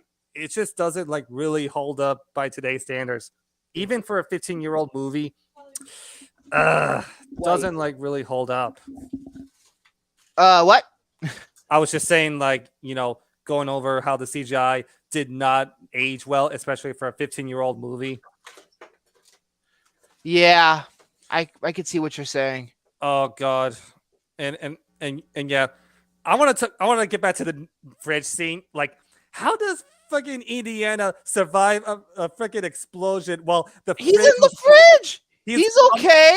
He was tumbling over. He would have been like paste with going down that hill. He was What did you say? Derek? fine. He's fine. He's okay. Like, it's okay. That Spielbergian magic. Yeah, it's true. When you think about it, it is sort of like that. He's a superhero in his freaking fridge. Well, technically, Indy has always been kind of a superhero when you think about it. Ugh. Except he doesn't have powers, but he's like one of those guys where you don't want to mess with him too much. That fridge was the fridge of the Covenant. No, the But fridge is lined with lead. Is that true? But as I was saying before, the movie has a lot of good things going for it, but the execution just does not really work upon a third viewing, and they don't like really combine into something that we've never seen in any movie. Yeah, in I this feel like franchise. another thing too, in terms of like when this movie came out, maybe it took too long. Remember, the last one was in '89. This is almost 20 years later. Yeah. I think if years. it had come out in the 90s, it Yes. Oh, it would have been great. Especially when Spielberg was on his A game, like Jurassic Park and Schindler's, especially post Schindler's List, he was fucking amazing. He was on fire. He was like on the top of his game. I heard even Amistad, which nobody talks about, is really good. But yeah, so yeah, this is a 2.5 out of 5 for I'm me. gonna give it. I mean, I haven't seen it in a while, but last time I remember 3 or 3.5. One of those two. One of those two for me. But when you do get a chance to revisit those 4 films, feel free to give out your own thoughts about it. Yeah. I'm looking forward to this movie. Well, Dial of Destiny, the one that's coming out now. But we'll see what happens with that because apparently it just got a fresh score. Finally, it's fresh on Rotten Tomatoes. Yes. Finally. Yeah. Even Soren like was posted something like that on Facebook. Yeah, I saw that too. And I was like, finally, you got out of the run. But This is why you don't premiere it at a prestigious film festival. Fuck Cannes. Let's Fuck talk about it. that. Elemental is the same way. And the reviews got better after Cannes. Oh God! So Disney never go to Cannes ever again. Don't. Please don't. Otherwise, it's gonna be like This is the repeating same history again. motherfuckers who fought a horror film about a car knocking up a woman was the Palme d'Or of the fucking festival. Titan, what's that fucking French movie? Jesus Christ. Yeah. Anyway, William, if you want to say anything about cans, you go right ahead. I just had the rant about the stupid fucking movie. Oh God, like you've pretty much explained everything. But seriously, cans. Fuck I'm off. not- You're fuck only Entourage. I like the episode where they actually went to premiere their Midian and Entourage and cans. But that's it. That's all I like from you. Goodbye. Yeah, but seriously, get out of here. But yeah, I will be seeing Dial of Destiny tomorrow night, and hopefully it's a good film. I mean, I can't see it being bad because It has to be better than this. Yeah, it really has to. be better than Kingdom of the Crystal Skull. And I've had this set since like for 10 years. Oh, I might as well get those 4Ks then. I don't have this. I was telling William, I'm kind of wanting to get the 4Ks. And Jared, you were saying that you had those DVDs, but you have decided to DVD shit. upgrade. My grandma has the DVD box set. Yeah.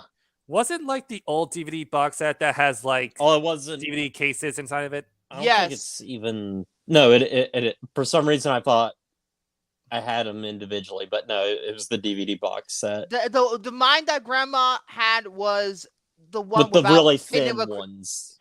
No, the mine's is actually different. Mine's was actually before Kingdom of the Crystal Skull came out. Yeah. And it was like a very thick packaging. It's actually thicker, regular size DVD cases, not thin ones. But okay. It was before Kingdom of the Crystal Skull came out. So I agree, Hunter. Not every movie can be Maverick. Yeah, absolutely. Yeah, absolutely. But yeah, I'll be seeing. You're right. They can't be Maverick. They could be Scream 6. Yeah. Yeah. Eat shit. Yeah. Christopher McCoy, no, not Christopher McCoy. Joseph Kosinski couldn't beat radio silence. No, they can't. No, they cannot. Now on to mine, and unfortunately, I have to go back to the fucking dwell known as Watch Mojo, the top 20 anticipated but disappointing movies, which came out only 9 hours ago. Oh, so this fresh. is a very new list. This is very fresh. Okay. So let's go ahead and get started. Number 20 is a movie I don't agree with. Some people do, I don't, and I'm going to explain why. It is the 2019 remake of The Lion King, directed by Jon Favreau. Never saw it. Now, I think this movie's kind of underrated. Yeah, same. Yes, it is the same story. I'm going to admit, it is beat for beat, aside from a few changes, which I'll get to. It's the same, but listen, this is a different. I feel like in terms of the remakes that are being made by Disney today, this one tried. And the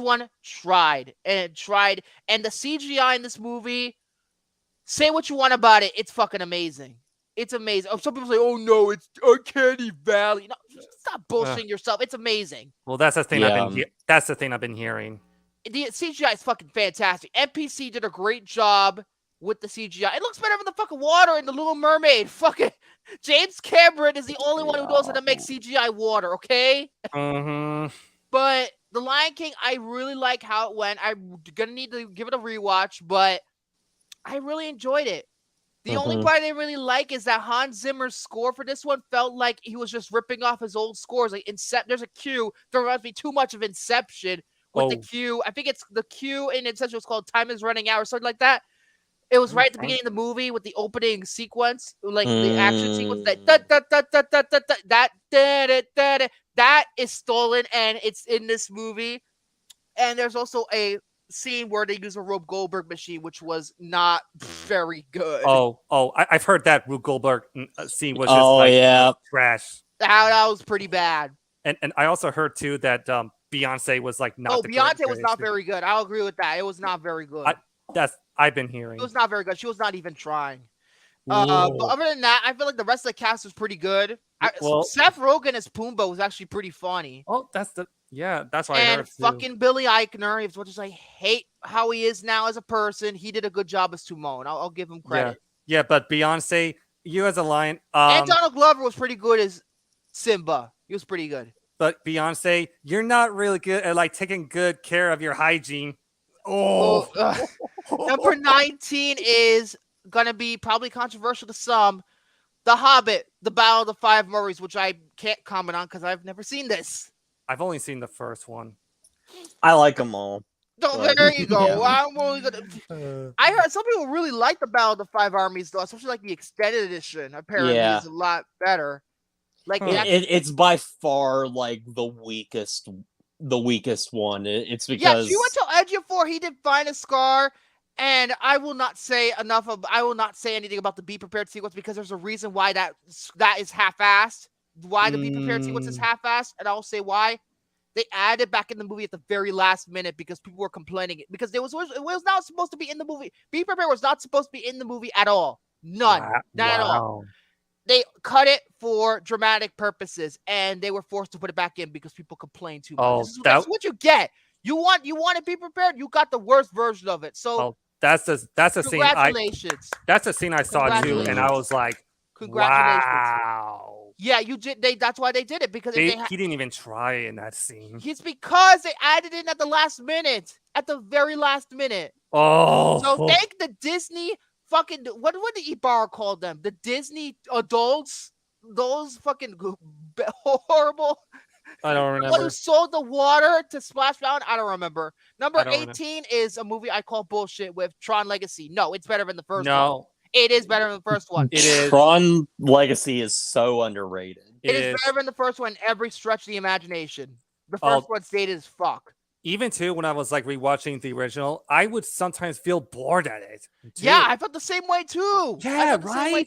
I think it's a movie that was dated even like when it came out.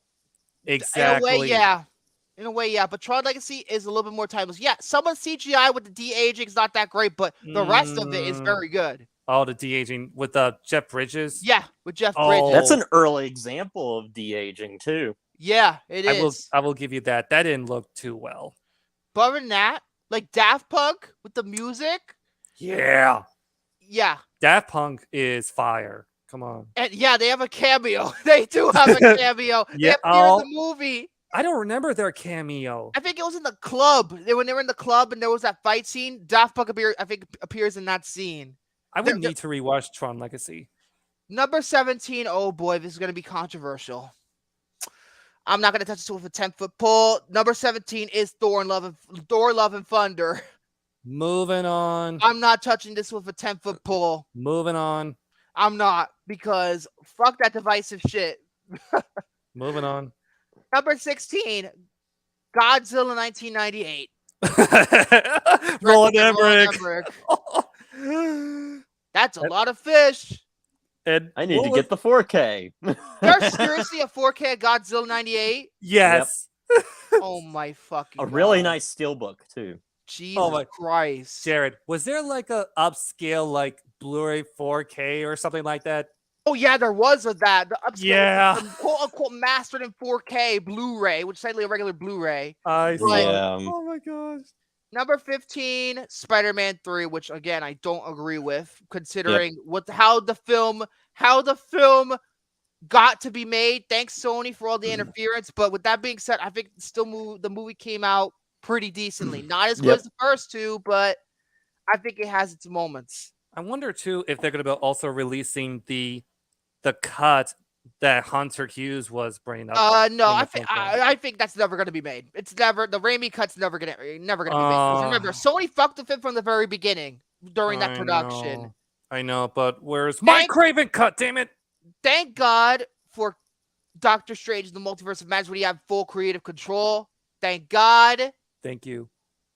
Thank you, Feige. That's one of the best things you've done past the whole downfall of the MCU. And I'm not saying that because you know who's in it. Number 14 is The Matrix Revolutions, which in some ways I agree, in some ways I don't. Neo becomes God. Ugh. The ending is not very good. I'll give him that. But I like the visuals of the movie. I like the fact the whole movie is like this big battle. I like the idea of it. I think it's like there's more action in this movie than Reloaded, in my opinion. There's more action in this one compared to Reloaded. And there's some moments in this movie that are actually pretty good. I'm going to have to rewatch this again, but Revolutions it's okay. You know what should have been on this list more? The Matrix Resurrections. No, that's a load of piss. Resurrections is a load of piss, and it should have ended with Revolutions. It should have stayed dead with Revolutions. Resurrections ruined the entire franchise for me. That Well, movie is fucking garbage. at least Keanu Reeves is still on his Keanu songs with. Funny John that I McCord. mentioned the jar of piss, considering the cover of "Wake Up" was done by Brass Against, and their performance in that song when she literally took a piss in somebody's mouth. I shit you not. There's actual footage of that. Look it up. Oh, It's real. I'm not making that shit up. like Nope. oh, What is this? Number 14? 14? 14? No, 13. This fucking movie. Baba Yaga. Not the Baba Yaga you're thinking of. The Baba Yaga from the Hellboy remake. I still have never seen it. Never It is saw it. awful. Neil Marshall hasn't made a good movie since The Descent. I'm sorry. He's not. I mean, Guillermo del Toro and Ron Perlman, you are all missed, buddy. David Harbour was bad. Mila Jovovich was even worse. Is it going to be one of your cult classics, Mila? Oh my god. Almost 90% of her movies are not even that fucking good to begin with. Final Chapter, anyone? Oh fucking hell. That's And that's it's one of my. CGI. I've heard it's so bad. Speaking of Queen of the Crystal Skull, number 12 is King of the Crystal Skull. wait. Hold up. Is it worse than King of the Crystal Skull? No. Number 12 is King of the Crystal Skull. Oh. I was asking like which CGI is worse, Hellboy or King of the Crystal Skull? Oh no, Hellboy. Oh. Number 11, X-Men Origins Wolverine. Oh, hate Origins Wolverine. Origins, I don't remember a single fucking thing except for Deadpool having his mouth shut. Oh my god. Yeah. Pretty much. Did you just call me Blob? My god. It's not very good. Number 10, it I looks hate it. like is Red Notice. Oh. Remember Red Notice? The No. Netflix movie with Dwayne Johnson, Ryan Oh, Reynolds, and Gal Gadot. Completely forgot about that. Yeah, movie. nobody likes this movie very much, and I didn't even see it because I heard it was not very good. Hey Jared, can you say that you forgot that Red Notice exists? Oh Jesus. Yeah. It came out of I nowhere. can't blame you.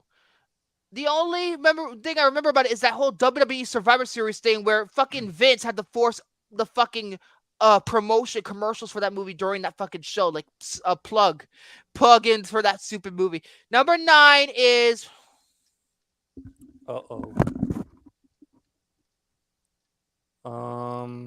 Victor.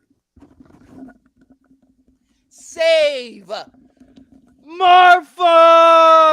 Yeah. Oh, Batman v Superman: Dawn of Justice. fuck that movie. Jesse Eisenberg. Yeah, Yeah. That's pretty much like Jesse he's Eisenberg. like he's pretty much acting like the guy from the Social Network. That's it. Oh, gee, He where'd was you just get that from? So copyright infringement, writing that shit down, writing the lawsuit down. I'm writing it down. Oh my god. And the fact that Batman kills people, Oh god. yeah, I thought Batman was gonna kill people in the Matt Reeves movie, but apparently he did not kill anybody in that movie. He just beat them up really bad, that's all. Yeah, and let's I will not say it is not Ben Affleck's fault. It's not Henry Cavill's fault either. It's not their fault. Nope. No, and to quote Good Will Hunting, it's not their fault. No. Number 8 is The Dark Tower. Oh god. At least Mike Flanagan is adapting it. Yep. I'm so excited. Mike Flanagan, I feel like he's going to do it justice. Because, yikes, this movie apparently was not very good. And it barely adapted a single book in that series, apparently. So, yeah, I'm just going to move on. Number 7 is Transformers: Revenge of the Fallen. Awful. Writer's strike killed that movie. It could have been good, but the writer's strike killed it. The writer's strike killed the whole movie. Oh my god. I remember. Underrated my ass. I remember I had to rewatch that shit. Yeah, let's put let's kill Optimus Prime halfway through the movie. Let's And kill him off. Give me Make it your all about face. Sam and Michaela. Oh my god. Number 6 is Alien 3, Oh. which proves my point that there has been no good Alien movie since Aliens. Aliens was the last great Alien movie. It should have ended right there. Alien 3, David Fincher has since disowned this movie. He doesn't even consider it his debut anymore, even though it is his debut. He considers 7 his debut. It's like how James Cameron refuses to make Piranha 2 his debut. Piranha 2. And let's not forget that they kill off almost the entire supporting cast of Aliens in the first 5 minutes off screen. Newt, Bishop, Hicks, all dead in the first 5 minutes. They are so missed. Number 5 is Suicide Squad. Not the Suicide Squad, just Suicide Squad. Yeah. David Ayer had 4 weeks to write this movie. And it really shows. Well, also his script was messed with too. Yeah. And the trailer house who cut the trailers edited the movie. Yikes. Number 4. Uh-oh. I know where he's going. Dad. Yes! Yes! The Godfather Part 3. Oh, geez. Oh, God! Oh, my God, no! The only good line, just when fuck, what's the famous line? Fuck, I'm fucking it up. Something about they're pulling him back in. Whatever that fucking line is. They keep pulling me back in. Just when I think I'm out. Pull me back in. Yeah. Sophia Coppola in that movie. Oh, Fucking hell. God. All I needed to say was that impression I just did. Mm-hmm. Number 3. Misa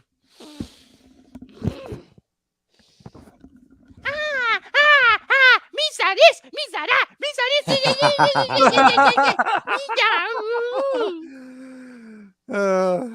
The Phantom Menace. I will say Attack of the Clones should have been higher. Attack of the Clones is fucking garbage. It's the worst movie in every single stretch of the imagination. Phantom Menace, though, is garbage. Ewan McGregor and Liam Neeson were the only good things about that movie. They saved it from getting a 0 on my ranking. They saved it from getting a 0. They did. They did a great job.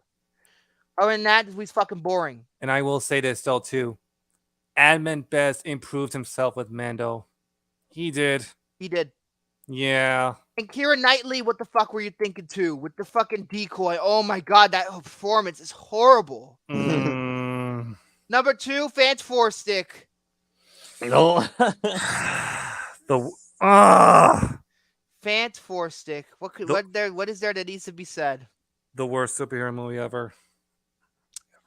Thanks, Tom Rothman, and thank you, Josh Trank, for being an asshole. Yeah, not only do you have Josh Trank, who is a kind of a one-trick pony, He but is! also He literally is. But also you have studio interference as well. Yeah, Tom Rothman and Josh Trank, a clash of egos. Make that a movie. Make that the movie. They'll make $100 million. He hasn't made a good movie since Chronicle. No, he has not. It's like Neil Blomkamp. But Neil Blomkamp actually made 2 good movies compared to him. There was Capote shits himself. God! And he was like running around with a diaper with a Tommy gun. Oh God! Also, you know it's bad when the entire cast of Fan Force almost got their careers fucking slammed. Like their careers almost ended with this movie. The only one that didn't really feel the burn was Michael B. Jordan because he had Creed a few months later, but the rest of them did feel the burn. Miles Teller, he felt the burn until Maverick. Kate Mara, I think she's still feeling the burn, honestly. Yeah. Jamie Bell got his redemption with Rocketman. And Toby Kebbell, at least Koba, he was still, Koba. Mm-hmm. Other than that, yeah. Oh, God. Fuck that movie. Pretty bad. Number 1 is, oh, for fuck's sake.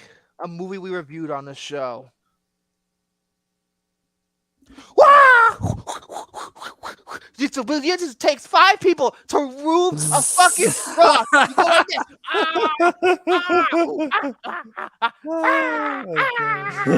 this. They were doing jazz hands with that friggin' rock scene. The Last Airbender. Yep. Yep. The Netflix series is not going to be much better. I'm calling it right now.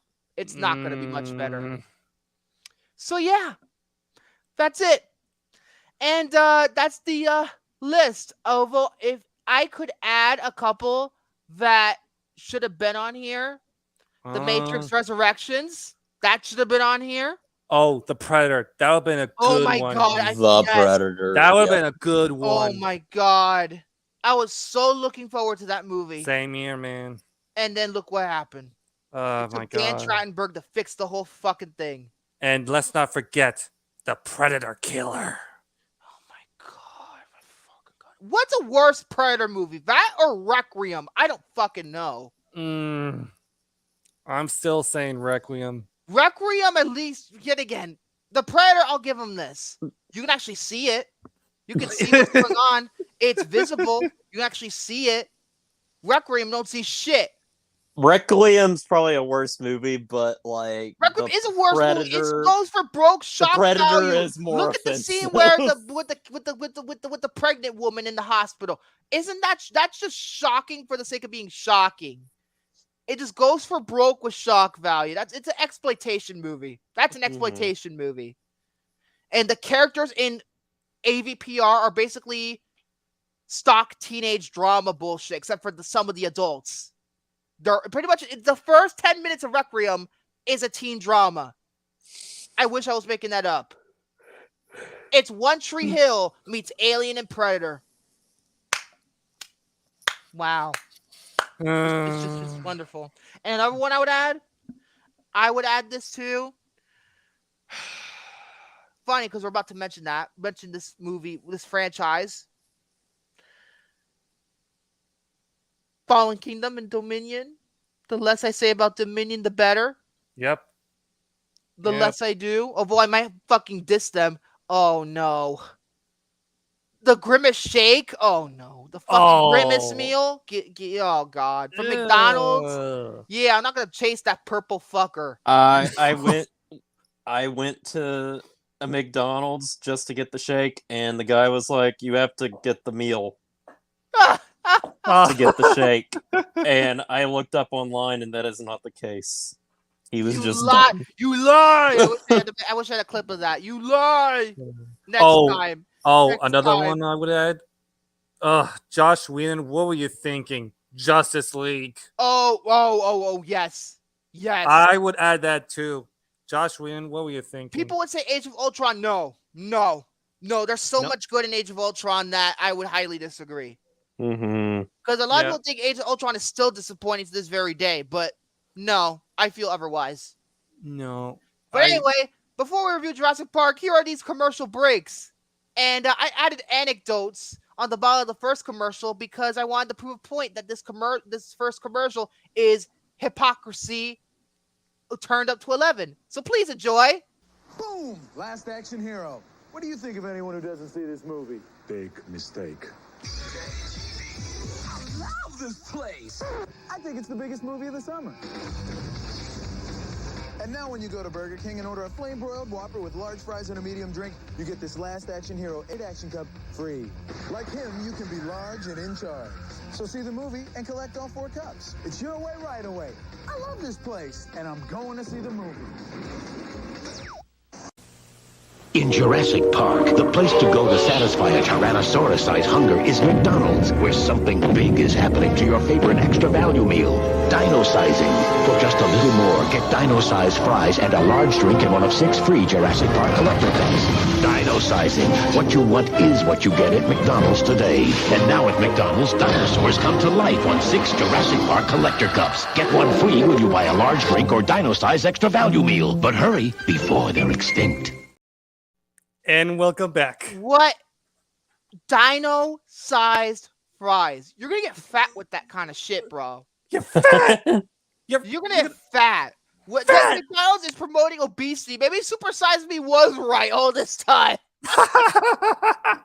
And the dino size, like what, drinks? Oh my god, you're gonna get a lot of water away from that. Oh, geez, you're gonna take a massive. You're gonna drench the fucking toilet with the amount of piss you're gonna pee. Ow. Oh my god. Jory should be with us any minute now. But So Victor, yeah, well, I have a little important question. yeah. Did something was rigged when we were spun that wheel last week? Rigged. Like Ibarra often said, this wheel's not rigged. Oh, like I went through my notes and I randomly selected this movie. Oh Jesus! But you know another thing too, that the fact is that also I put the Last Action Hero Burger commercial. Why did I put that in? People might ask. The anecdotes say it all, but I'm just gonna explain this right now. Last Action Hero opened around the same time as Jurassic Park. I think it came out a week or two later. Oh wow! And it bombed bad because of Jurassic Park. And they said in the commercial, "Oh, it's the biggest movie of the year. If you miss it, you're a loser." Yet nobody saw it. The guy, is America? Is the rest of it? What? The guy in the commercial's the only one that saw it. It's funny because nobody saw the movie. So does that make the whole America losers? Does it make everybody in the world losers because they didn't see Last Action Hero? Don't be condescending, Burger King. I liked your ads when they said Whopper, Whopper, Whopper, Whopper, Junior, Double, Triple, Whopper. Yeah, Burger King. You got better ads now than those. Oh my god. But yeah, that's besides my point. Tonight, we're going to be reviewing one of the most well-known blockbusters of all time. To the point where, at one point, this was the highest-grossing film of all time. There was no such thing as a James Cameron. Well, there was, but not like the highest-grossing, constantly topping himself in terms of highest-grossing films of all time. That is, of course, the 1993 classic film Jurassic Park, a.k.a. That's one big pile of shit. Oh, wait, that's Fallen Kingdom and Dominion. That's not this movie. Oh. On June 11th, dinosaurs and man, two species suddenly thrown back into the mix together. Can I touch it? Sure. How can we possibly have the slightest idea what to expect? Universal Pictures presents a Steven Spielberg film, an adventure 65 million years in the making. Look out! Jurassic Park, rated PG-13. Special premiere tomorrow night. Starts Friday everywhere. Holy shit, it's a dinosaur. Oh, Jesus Christ. It took 65 million years. Rexy, you really scared me. What the hell's in what's in the box, bitch? What's in the freaking box? What's in the box, bitch? Look at that. Look how cool that Rexy looked. That's cool. Look at that. At least it's not Jurassic Park 3 where, we might have to get to that. I don't know. Oh. Rexy. Yeah, Rexy. Rexy, like Rex from Toy Story. Don't scare me again, Rexy. But this film, I feel, really doesn't need an introduction. No, not really. No. If you haven't seen this movie, you are living under a rock, possibly with those fossils. That's what I said in my Letterboxd review. Under a rock just a few years ago, because I just watched this for the first time a few years ago. Oh my god. Oh wow. This is, of course, directed by Steven Spielberg, screenplay by Michael Crichton, whose novel this movie is based, and David Kep, produced by Kathleen Kennedy. Oh wow. Yeah, Kathleen Kennedy. Wow. So now Right. What? What'd you say? So now the movie's officially bad, right? Yeah, the movie's officially bad because Kathleen Kennedy produced it. If Jordy was here, he would have been like flipping a table. Yeah. And the other producer was Gerald R. Mullen, who also produced Schindler's List and not to get political, but those Dinesh D'Souza documentaries. I shit you not. Oh. Yeah. He produced some of those. Oh god. Not touching that with 10-foot pole. starring Sam Neill, Laura Dern, Jeff Goldblum, Richard Attenborough, Bob Peck, Martin Farrow, B.D. Wong, Samuel L. Jackson, Wayne Knight, Joseph Manzel, and Ariana Richards. Released on June 11, 1993 by Universal Pictures and Amblin Entertainment. Budget was $63 million, which was one of the most expensive films made at the time. And the movie has now made since $1.046 billion worldwide. Rightfully deserving. Yeah. It made a lot of money. Let's put it that way. Oh, A shit ton of money. And what is there to say about it? Well, I'll say this.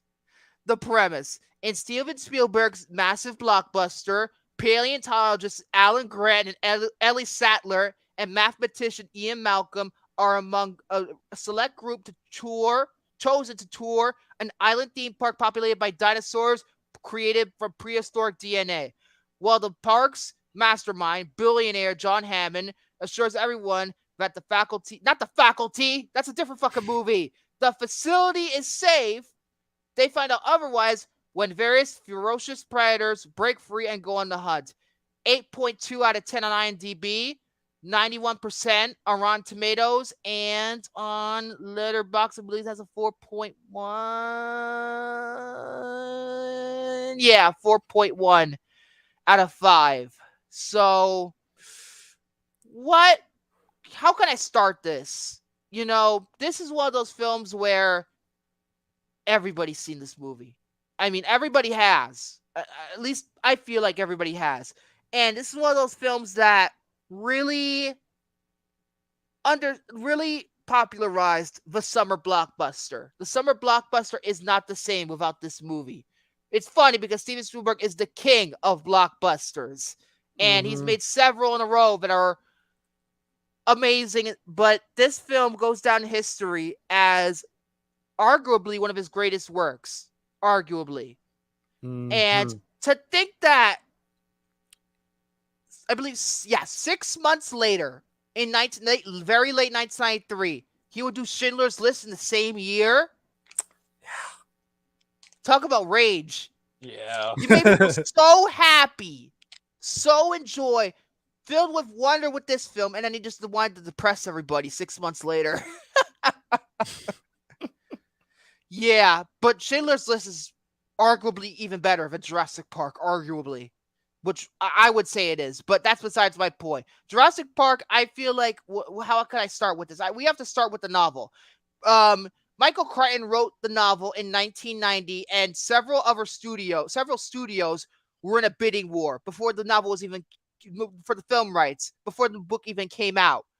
In terms of who participated in there, I believe it was Warner Brothers. Warner Brothers wanted Tim Burton to direct if they got it. Columbia wanted Richard Donner to direct if they got it. Fox and Joe Dante were also trying to do it. But Universal won with Spielberg. So think about that. We could have had Jurassic Park with Tim Burton, which if it was Tim Burton, the movie would be fucking weird. Oh, no. Tim Burton wouldn't feel the same without Steven Spielberg's magic. Because Tim Burton, he's an eccentric filmmaker. Just look at Batman Returns. Some people don't like that movie, others do because of his eccentricities. Richard Donner, I feel like he's the one that could have pulled it off. Richard Donner could have pulled it off. I feel like he would have made a film closer to what Spielberg did. Yeah, think about, because this is right after he did Lethal Weapon 2. Lethal Weapon 2 is fucking awesome. And Joe Dante, if he made a satire, it wouldn't fucking work. It would be, if he made it like Gremlins 2, it wouldn't work. It really wouldn't work. No, like his directing style would never match what Spielberg has brought in 1993. And also too, before the publication of the book, Steven Spielberg learned of the novel in October of 1989. At the time, he was discussing a possible script that he wanted to do, that Steven Spielberg wanted to direct, about his experiences as a medical doctor. The project was eventually shelved, and then in 1993, they dusted it back off. They decided, hey, let's make it a television series, and thus ER was born. Yeah. The script was Whoa. the pilot to ER. Whoa. Yeah. I did Yeah. not know that. That's the story of ER and how it came to be. Yeah. Yeah, and it makes sense. Michael Crichton wrote the fucking thing. Well, he was not the showrunner, but he wrote the first episode. So, yeah, that is a really interesting occurrence. At that time, he was working, possibly getting ER as a film, which would be very different, probably. But in terms of what the film is really about, I feel like the film does a good job in terms of the visual effects. I feel like we can't talk about this without talking about the visual effects because and what ILM has done, ILM's work on this movie is going to go down as one of the most groundbreaking visual effects in motion picture history with the dinosaurs. Absolutely. Yes. I mean, I watched it again earlier, and the CGI still holds up for the most part. And even the practical effects, it varies by shot from shot. Again, fucking hell, it varies from shot to shot. But in terms of that, the visual effects, vary from time to time. But like some shots are like regular practical effects. Others are, the CGI. But both of them look very good. Both of them do look very, very good. And it, like, especially in the sequence where they're in the rain, the power's gone out, and then Rexy shows up for the very first time. Oh, yes. Yeah. And you would see the expression look on the two kids' face. Oh, Lex and Tim, or Lex and Timmy, the fucking we'll get to Electric Fest in a minute, but yeah, and they just, as soon as Rexy showed up in that heavy rain, their expressions were perfect because you would just like feel the sheer terror of that T-Rex, and yeah, and also too like Stan Winston's work on the more practical effects were done by Stan Winston and Phil Tippett. Phil Tippett, we can't mention Phil Tippett. Oh, that's right, Phil Tippett. No, because he created ED-209, bitch. Yep. But Stan Winston and Phil Tippett's work in terms of the practicals is amazing. It's outstanding. And especially the horned dinosaur. I forget the fucking species. The Triceratops. Yeah, at least it's not Sarah, because Sarah from Land Before Time is a complete bitch. Sarah, like if Sarah were to be like in Jurassic Park, she would have died. She would have died. She would have not been sick. She would have been dead. No. I find it so weird that there were an all this thing and then the fucker looks like he's about to die. Oh my god, look at it, it's real. And then he's looking like he's fucking dead. I don't know, it's weird. And going back to the T-Rex, what really impressive is the fact that they were able to get like different sounds of the sound of T-Rex. Where, for example, here's the thing though, I have to talk about this. The sound of the T-Rex roaring is tortoises having sex. That is their orgasm. I shit you not. Yes, that is their orgasm. Oh my god! And some that's their orgasm. Yeah, and some other sounds includes a whale blowing out air out of his Free Willy. Free Willy. There you go. Which funny because that came out around the same time too, but that was a bigger hit than Last Action Hero. But yeah, and just the sound mixing. This is the first movie, by the way, to have DTS audio. This is the movie that created DTS. Mm-hmm. And DTS is you heard that wrong. The T-Rex in Jurassic Park is tortoises having sex. The tortoise orgasm is the T-Rex roaring in Jurassic Park. Yeah, and some of those sounds will have a low frequency. Yeah, and the sound mixing is just absolutely incredible. Again, DTS, they debuted with this film. In fact, Steven Spielberg apparently was one of the financed DTS just to get that made. Yeah. Mm-hmm. Okay. Yeah, and the reason, that's a really interesting fact. But in terms of like even though the visual effects and special effects are all fantastic and the story's good and the They're sound, revolutionary. but what pulls the film together is the characters. That's what pulls this film together, because without the development and without that cast, I don't think the film could have worked. Nope. No. And I wanted to go back to that thing I said last week about how apparently Grant was supposed to be a tough guy. He's not tough in this movie. No. You would mostly see his tough guy in the novelization. But really, in the novel? Did you read the novel? Because I've never read it. But I know of it, but I'll get to that in a minute because I have to compare the novel. We'll get to that. But Grant, sure, he's cranky, but I wouldn't say he's tough. He's cranky with those kids at first. He hates kids. Oh. He hates kids. Like, with Lex and Tim, at first, he doesn't get along with them, especially with Tim. He just shuts the fucking door at him. I was dribbling on and on and on about science. And then Lex comes right up to him. He says, I could drive with you. He's just having an annoyed reaction on his face. It's pretty funny. Yeah, but throughout the entire movie, Alan Grant starts to really appreciate the two kids as they chemistry group. Because, well, it's a story of survival. Let's put it that way. And he learns to kind of adapt in a way, just like how mankind kind of adapts to these dinosaurs. And life finds a way. Yeah, that's the tagline for Fallen Kingdom. Fuck that movie. Yeah, Colin Trevorrow. You know what? I have to bring him up again. Colin Trevorrow destroyed this fucking franchise. Colin Trevorrow, you are a fucking hack. I'm looking directly at the fucking camera now. Colin Trevorrow, you are a hack. You're a one-trick pony. Jurassic World was so good, and then you fucked it up with those two sequels. You fucked up. And literally to the point where Hunter forced me to watch Dominion because of give it a chance. Yeah, Hunter, I'm going after you too, bitch. It was the worst film I saw last year. Locust. This movie is boring. It is garbage. The android girl shoot me in the. This is what I think about Colin Trevorrow. Not only that, this is not only my thing about Colin Trevorrow. This is what I think of Hunter making me watch the movie Jurassic World Dominion. I hereby discharge you from duty.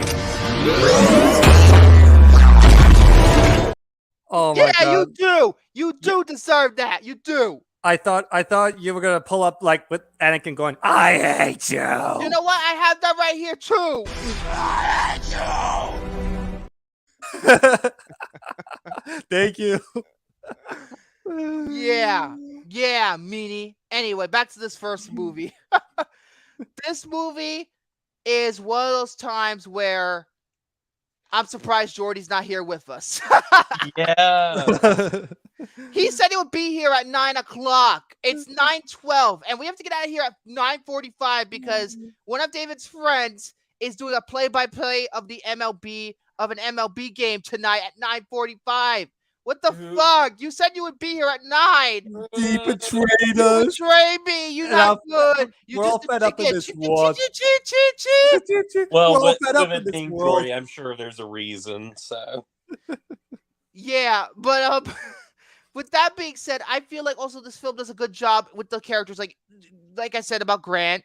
But I think the best character in the entire movie is John Hammond because he's one of those people that is very complex.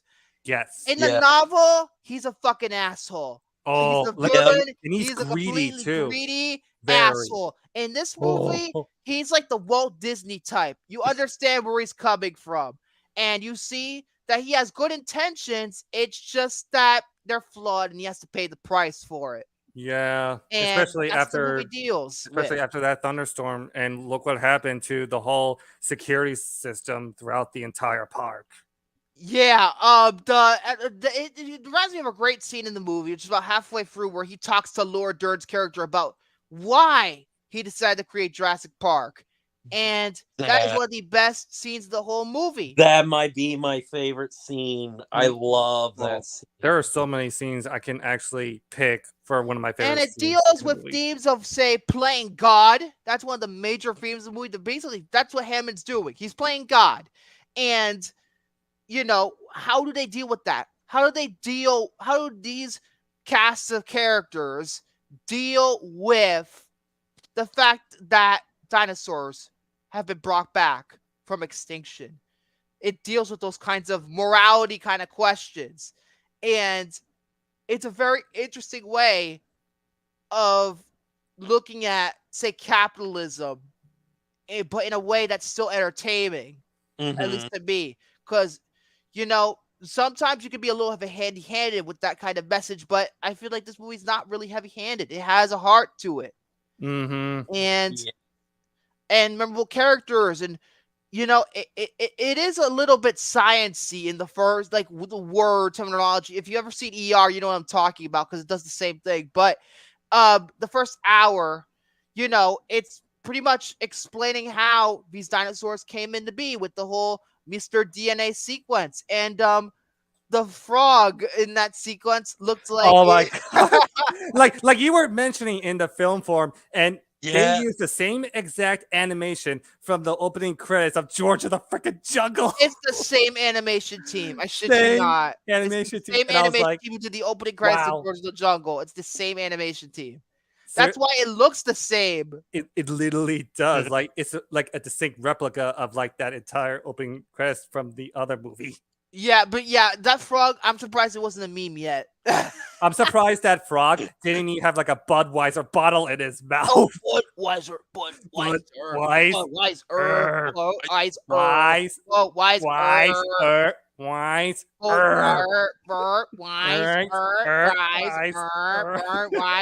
Okay, shut up.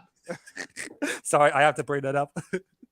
But yeah, this film deals with those kinds of questions. But I gotta say, the action is where it's at. I think like the action in this movie, especially in the last 45 minutes, give or take, is very exciting. It's very, very exciting. It's one of those survival thrillers where you could actually get behind, Oh, by the way, I don't mean to cut you off, Vic, but Jordy says that he'll be coming in soon. He just needs to get something situated. So we'll continue on. But yeah, oh dear. Alex Jones right here. Oh, Ben, my God, why are you always saying That's Hunter, not Ben. Oh wait, Ben sent you something?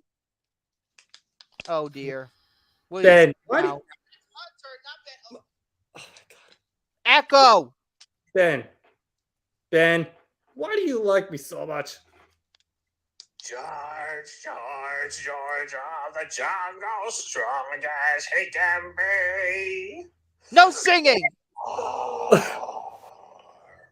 Watch out for the dino.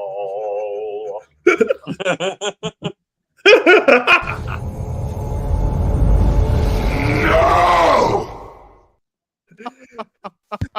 No sitting, Ben, on the show. Oh dear. Where was I? You were at the action.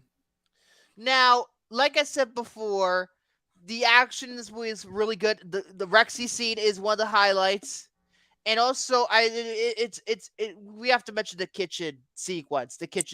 Oh, especially with the which is basically Jaws 2, even though there is a movie named Jaws 2. Perfect. Yeah, it's perfect.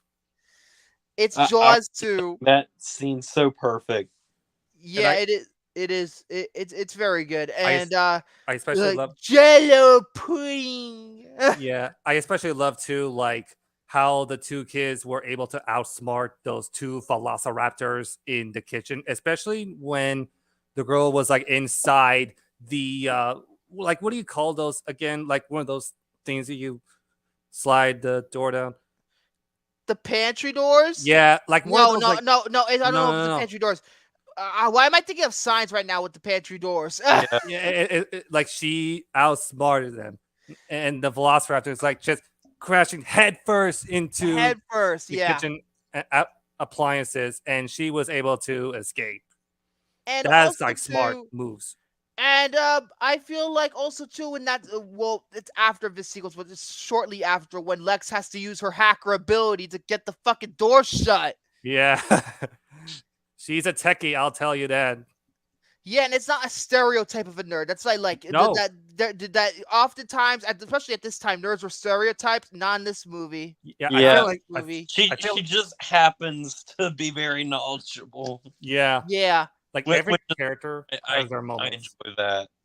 yeah, I really like that. And Tibby, well, let's put it this way: 1, 2. Oh my god. Oh. and then after that sequences, it cuts right to one of the best jump scares you would see in a movie. Is where Laura Dern's character was like so happy that the power was like back up, right? And Mr. Hammond, I think we're back in Velociraptor- business.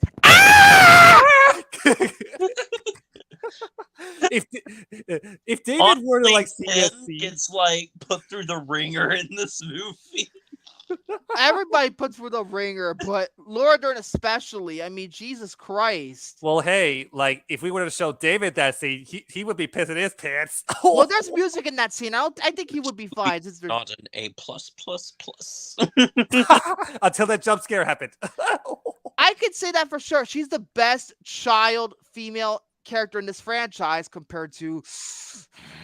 And she also Lex is very resourceur. That's what Yeah, makes her unlike that character robot girl who great. does fucking nothing. This is what I think about her. I hereby discharge you from duty. Yeah,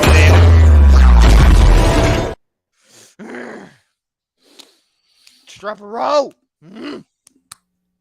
No, that's wrong movie. Wrong movie. Wrong movie. Yeah, that Timmy with the electric fence, and he knows a lot about the dinosaurs, to be credit, and that's how the bond between him and Grant kind of starts. Oh yeah, this one too. This is how I explained the girl and Colin. This man was a bona fide scrub. He can't play. Bonafide scrub. Yeah. They're both of them, and Josh Trank for that matter too. But that's besides my point. I'm waiting. If you can't tell, I'm waiting for Jordy to come up. But in terms of this, I feel like again the characters really stand out to me, and the music. We got to talk about the music now because John Williams. His score for this movie is probably one of his best. This is one of my favorites of his. I say is probably his most iconic theme. Star Wars. Other than Star Wars, I'm much as can I just have Star Wars? That is like.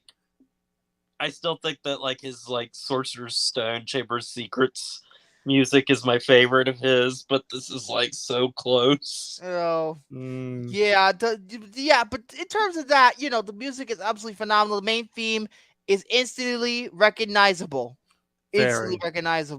and it's one of those things where without John Williams, I don't know if.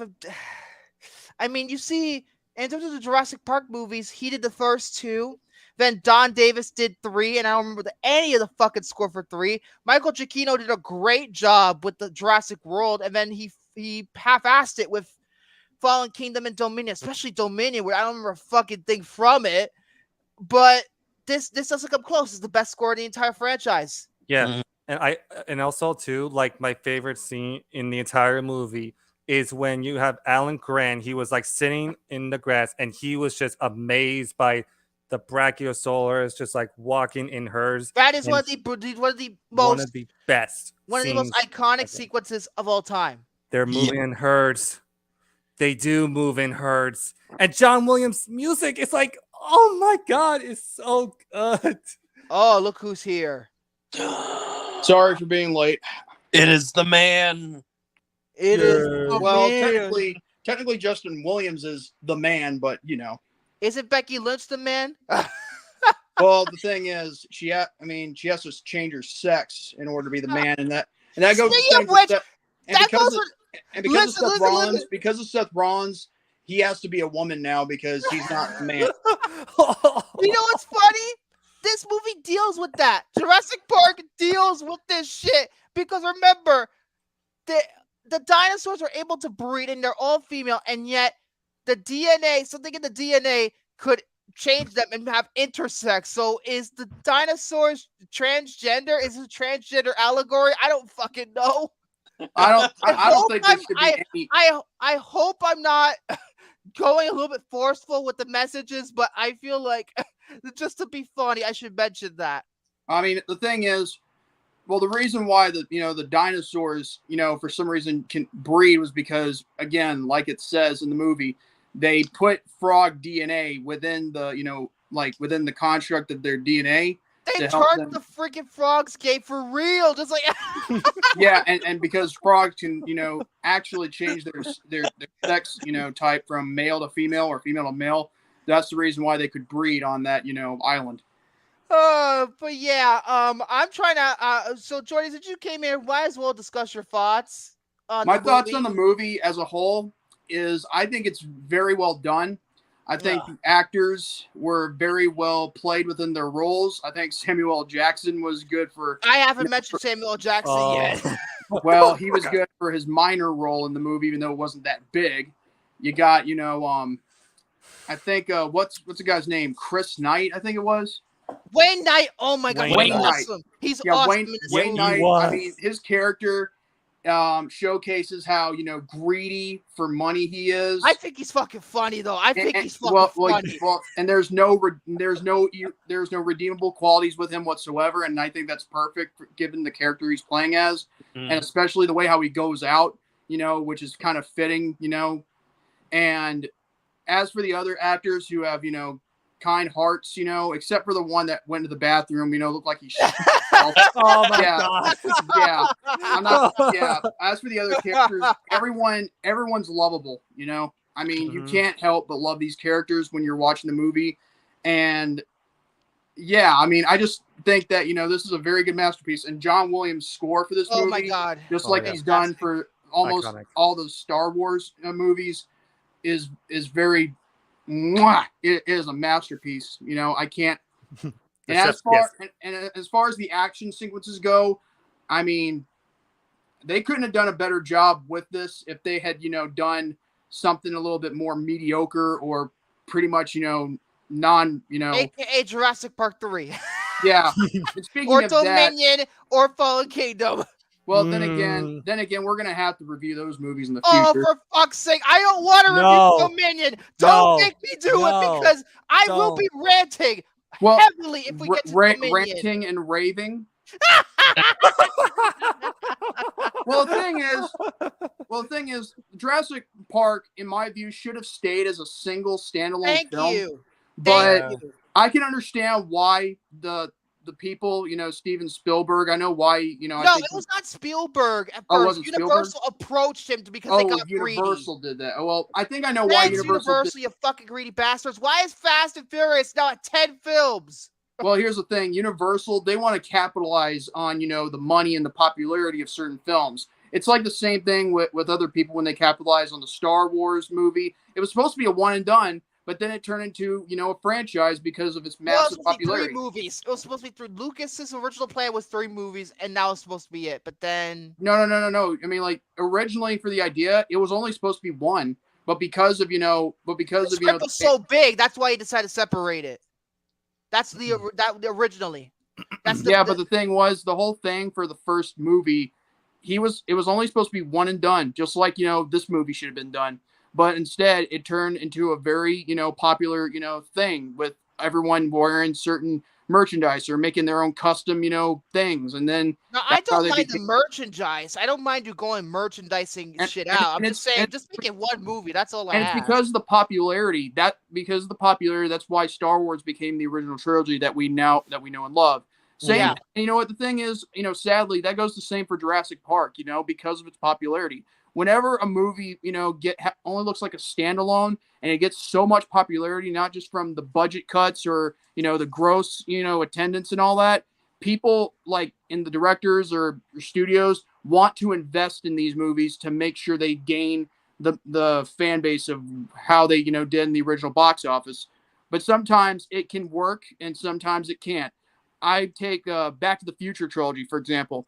They it was supposed to be one and done, but because Yeah. of its popularity, guess what happened? It became a trilogy.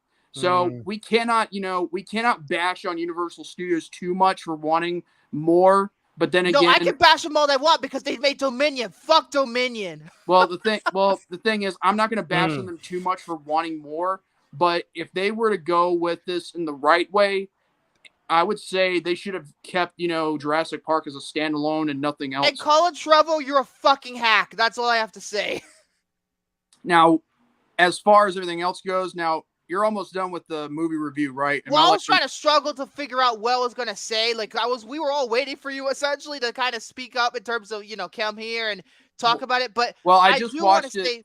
I just watched it today, and honestly, I still love it. But in terms of also what I want to say too, I feel like the character dynamics are very well handled. I mean, especially the Grant, Lex, Tim kind of dynamic that they have when they split up. After they split up, I feel like Grant becomes a better person.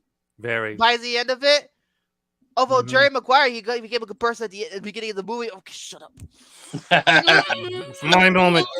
And then there's also other characters too, like in regards to Dr. Hammond. To me, I think he learned himself a valuable lesson. If that talk with Ellie,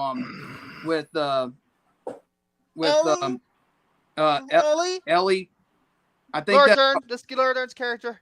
Yeah, with Ellie, and then all of a sudden, once he learns of what kind of a terrible mistake he and his group of scientists had made, that's when you realize that some things are not beyond your control, or some things you cannot control. I think this movie teaches us that we cannot, take nature for granted, like dinosaurs, for instance, because they're a reason why they're extinct in the first place. I mean, because here's the thing, though. I'm going to elaborate a little bit more on this because I feel like this is what the movie is truly trying to say. Because we can possibly create dinosaurs doesn't mean we shouldn't. That's what the movie's trying to teach you. Yeah, I mean, the thing is, we cannot take, nature for granted, and we cannot take, genetics for granted. I mean, even if we were to have the same type of outcome like this movie showcased, the thing is, we'd be, in a worldwide, apocalypse right now. Look at Lost World, the climax of the sequel, The Lost World Jurassic Park, where he was in fucking New York. Ooh. The dinosaurs were in New York. Dinosaurs were in New York. Well, the thing is, how do you get all those dinosaurs out of that city? I've never seen Lost World, so I can't tell you. Yeah, and I haven't seen it either, nor have I seen its third film. And the thing is, I don't understand why they call it Jurassic Park 3 for the third film, but they won't call it Jurassic Park 2 for the second. Because the book is called there's a sequel book to Jurassic World, and it's called The Lost World. That's why they call it The Lost World. Jurassic Park. And they also had to make like a rail shooter arcade game. That is actually a really fun game, by the way. Love that game so much. The Sega arcade game, that is very, very Love good. it. I grew up with that shit back in the 90s. Now, as far as everything else goes, I think Jurassic Park is very good. I mean, I honestly, I don't think it should ever, in my view, be rebooted or remade, because it's I hope with Dominion, the franchise stays dead. Let's just put it that way. Because the thing is, if you try to recreate something as a beautiful masterpiece as that, then all we're going to wind up is with, dino shit. That's all there is to it. Yeah. So I was going to say dog, but then again, dino sounds more, fitting. Well, Ian Malcolm, that's one big pile of shit. Oh, this is some good shit. So I'm going to go ahead and give my rating for this movie. I haven't given my rating yet, but go ahead. 5. I'm going to 5 out of 5. I'm with Victor on this one. I'll give it a 9 out of 10. Listen, I originally, when I first saw this movie, gave it an 8. I don't know what I was thinking, but it keeps growing on me every time I watch it. Same here, dude. I feel the same way. Yeah, it's a masterpiece. And the thing is, there's no way anybody could ever redo or remake this kind of masterpiece. No way. I can't think of any other lovable characters or a very good storyline, for that matter, to actually make a better, movie than this, because I can't see it. Nope. Yeah. 100% agree. I will say this though. Since the book was very violent, I could see this being like an HBO adaptation. There could be like an HBO adaptation with all the brutal death scenes for the dinosaurs eating them. And well, the thing is, it won't be as better as the movie. But you could make it a television series and enhance it a little bit more. It doesn't have to be better, but you could enhance it. That's the purpose of television, enhancing it, because you have multiple hours to tell your story. Oh my God, Hunter Hughes' story was just like amazing with the droid. Oh, the droid! I forgot. Yeah. To mention the droid. Well, what's your rating for this, William? I mean, what needs to be said about Jurassic Park that hasn't already been said? I mean, to be honest, this is my favorite Spielberg movie of all time, and it has jaw-dropping visual effects, great characters, and some of them are relatable. Oh, and they're very relatable. And Romy can relate to Grant. He hates kids too. No, Romy and Gary. And okay, both of them hate kids. Spielberg and John Williams are just like a tour de force. They probably made, I think, in my opinion, they're probably their best work. And I actually grew up with the George Lucas was involved in this film too, wasn't he? No, not? he was not. No, he was not. Not this he time. Was not. Well, the thing is, I saw him in the credits. Yeah. No, because he owns ILM. That's the only connection. Oh, Skywalker Sound. That's it. ILM's effects, wonderful. And it's also too, in my opinion, this is Spielberg's magnum opus, and it's one of those perfect movies. This is magnum opus. I'm not even going. It's hard to even imagine this being made today. Like everything just feels lightning in a bottle, and then you pop that cork out of that bottle. Of lightning, it did have a massive rainstorm. Oh God! Oh yep. Last night, I had that. And Spielberg. No. I was talking about that's relatable. But what I was saying was in the movie there's a massive rainstorm.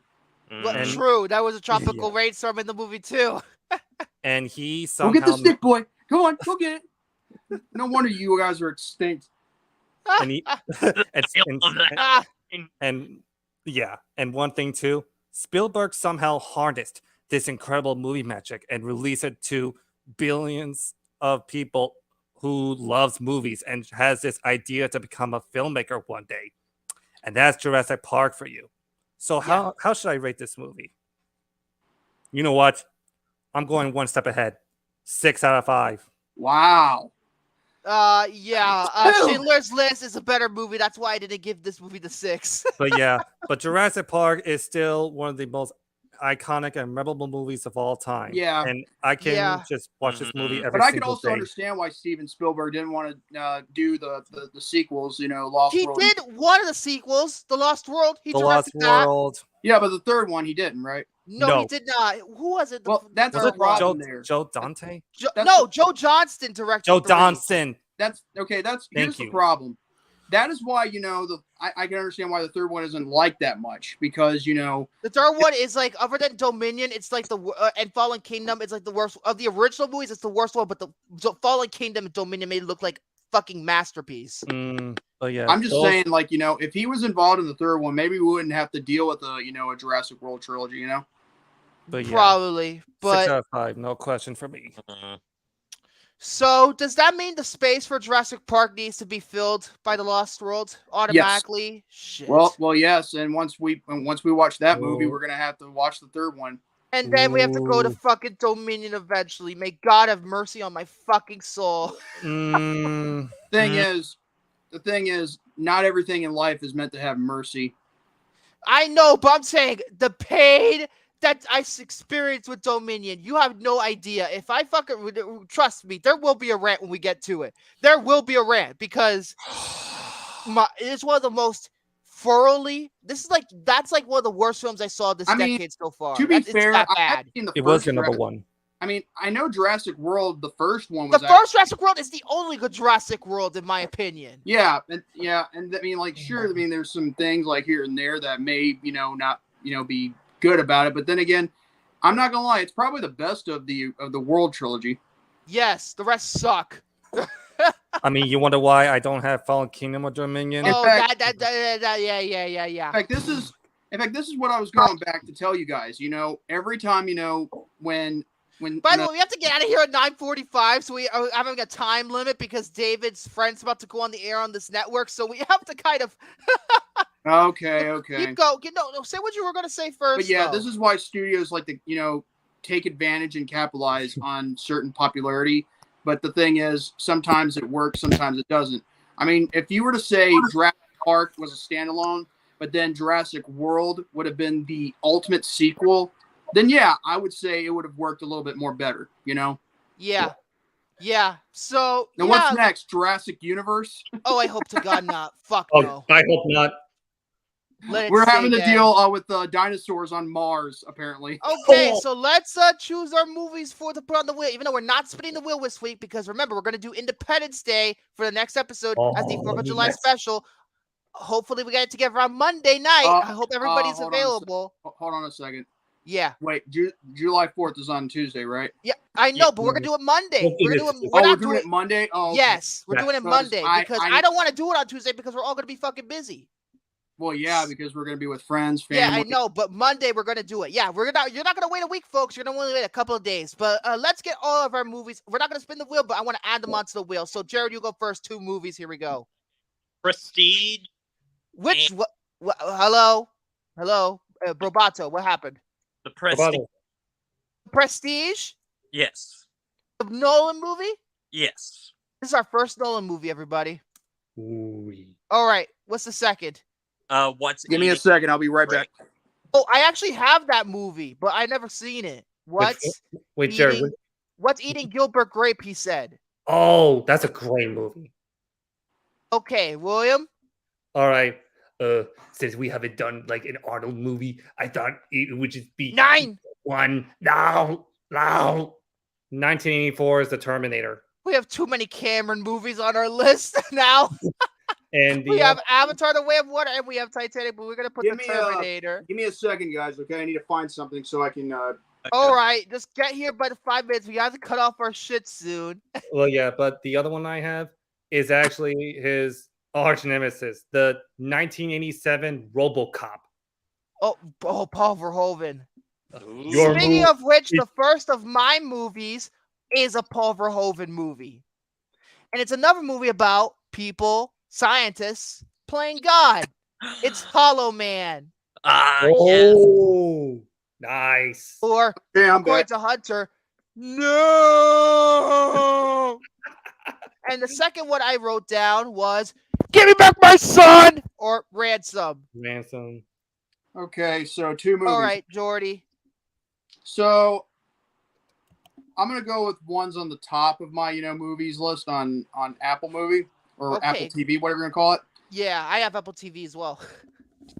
Well, hey, you're smart to have it there. But anyway. The one I want to do here is actually one of my favorites. And if people don't like it, I don't really give a crap. Baby's Day Out. What? I remember seeing that movie as a kid. I never heard of this movie, so It's John Hughes produced. John Hughes wrote this movie. This is the back when he was actually making kids movies. Came out in '94. It flopped apparently. Wow. Well, honestly, I actually kind of find it hilarious. Also, I think it has Joe Mantegna's in this movie. I think I know Laura Flynn Boyle's in this movie. 3 minutes, guys. All right. Get the other movie so we can get off the air. And the second movie is actually one of my favorites, Dean Martin and Jerry Lewis's Artists and Models. What? You never seen Artists and Models? Artists? And what the fuck is that? It's a Dean Martin and Jerry Lewis film. Artists? Wait. Artists and Models. And Models. What the fuck is this movie? 1955? That's the first time I heard of that movie. Yeah, it is. 3.5. It's a 1955 movie. It's like one of the oldest movies we're going to review. Okay. 3.5. Wow. I guess you watch a lot of TCM. It sounds like something that TCM would put on. I actually think, this is one of their best movies, when they were together. Artists and Models. Yep. Okay. I just want to show the wheel real fast while we have the time because I actually went back to Wheel of Names. Let me just put the fucking thing there. Here we go. I actually converted the wheel. I made it look pretty now because I went back to... Oh, great. I have to open my fucking system settings. Wonderful. On Come on, bitch. We got. All right.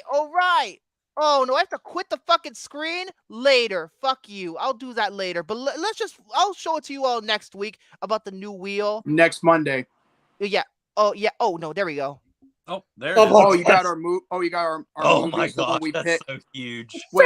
Wait. Hold on 1 second. So you got our movies with our colors on there, like certain colors of what we picked. I was gonna say, yeah. Yeah, I put the logo on the middle and all the movies we picked on here, and I added everything. So yeah, this is what the wheel's gonna look like from now on. So the picks. Oh, I'm the yellow ones, right?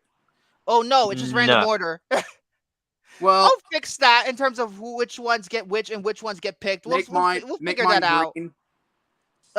Make yours green. All right, I'll try and see what I could do. But that's it for this episode. We have to get off the air right now. I'm gonna press the fucking intro. No more intro. I can't do the intro, Jordan. We're running out of time. We're going to go off the air now.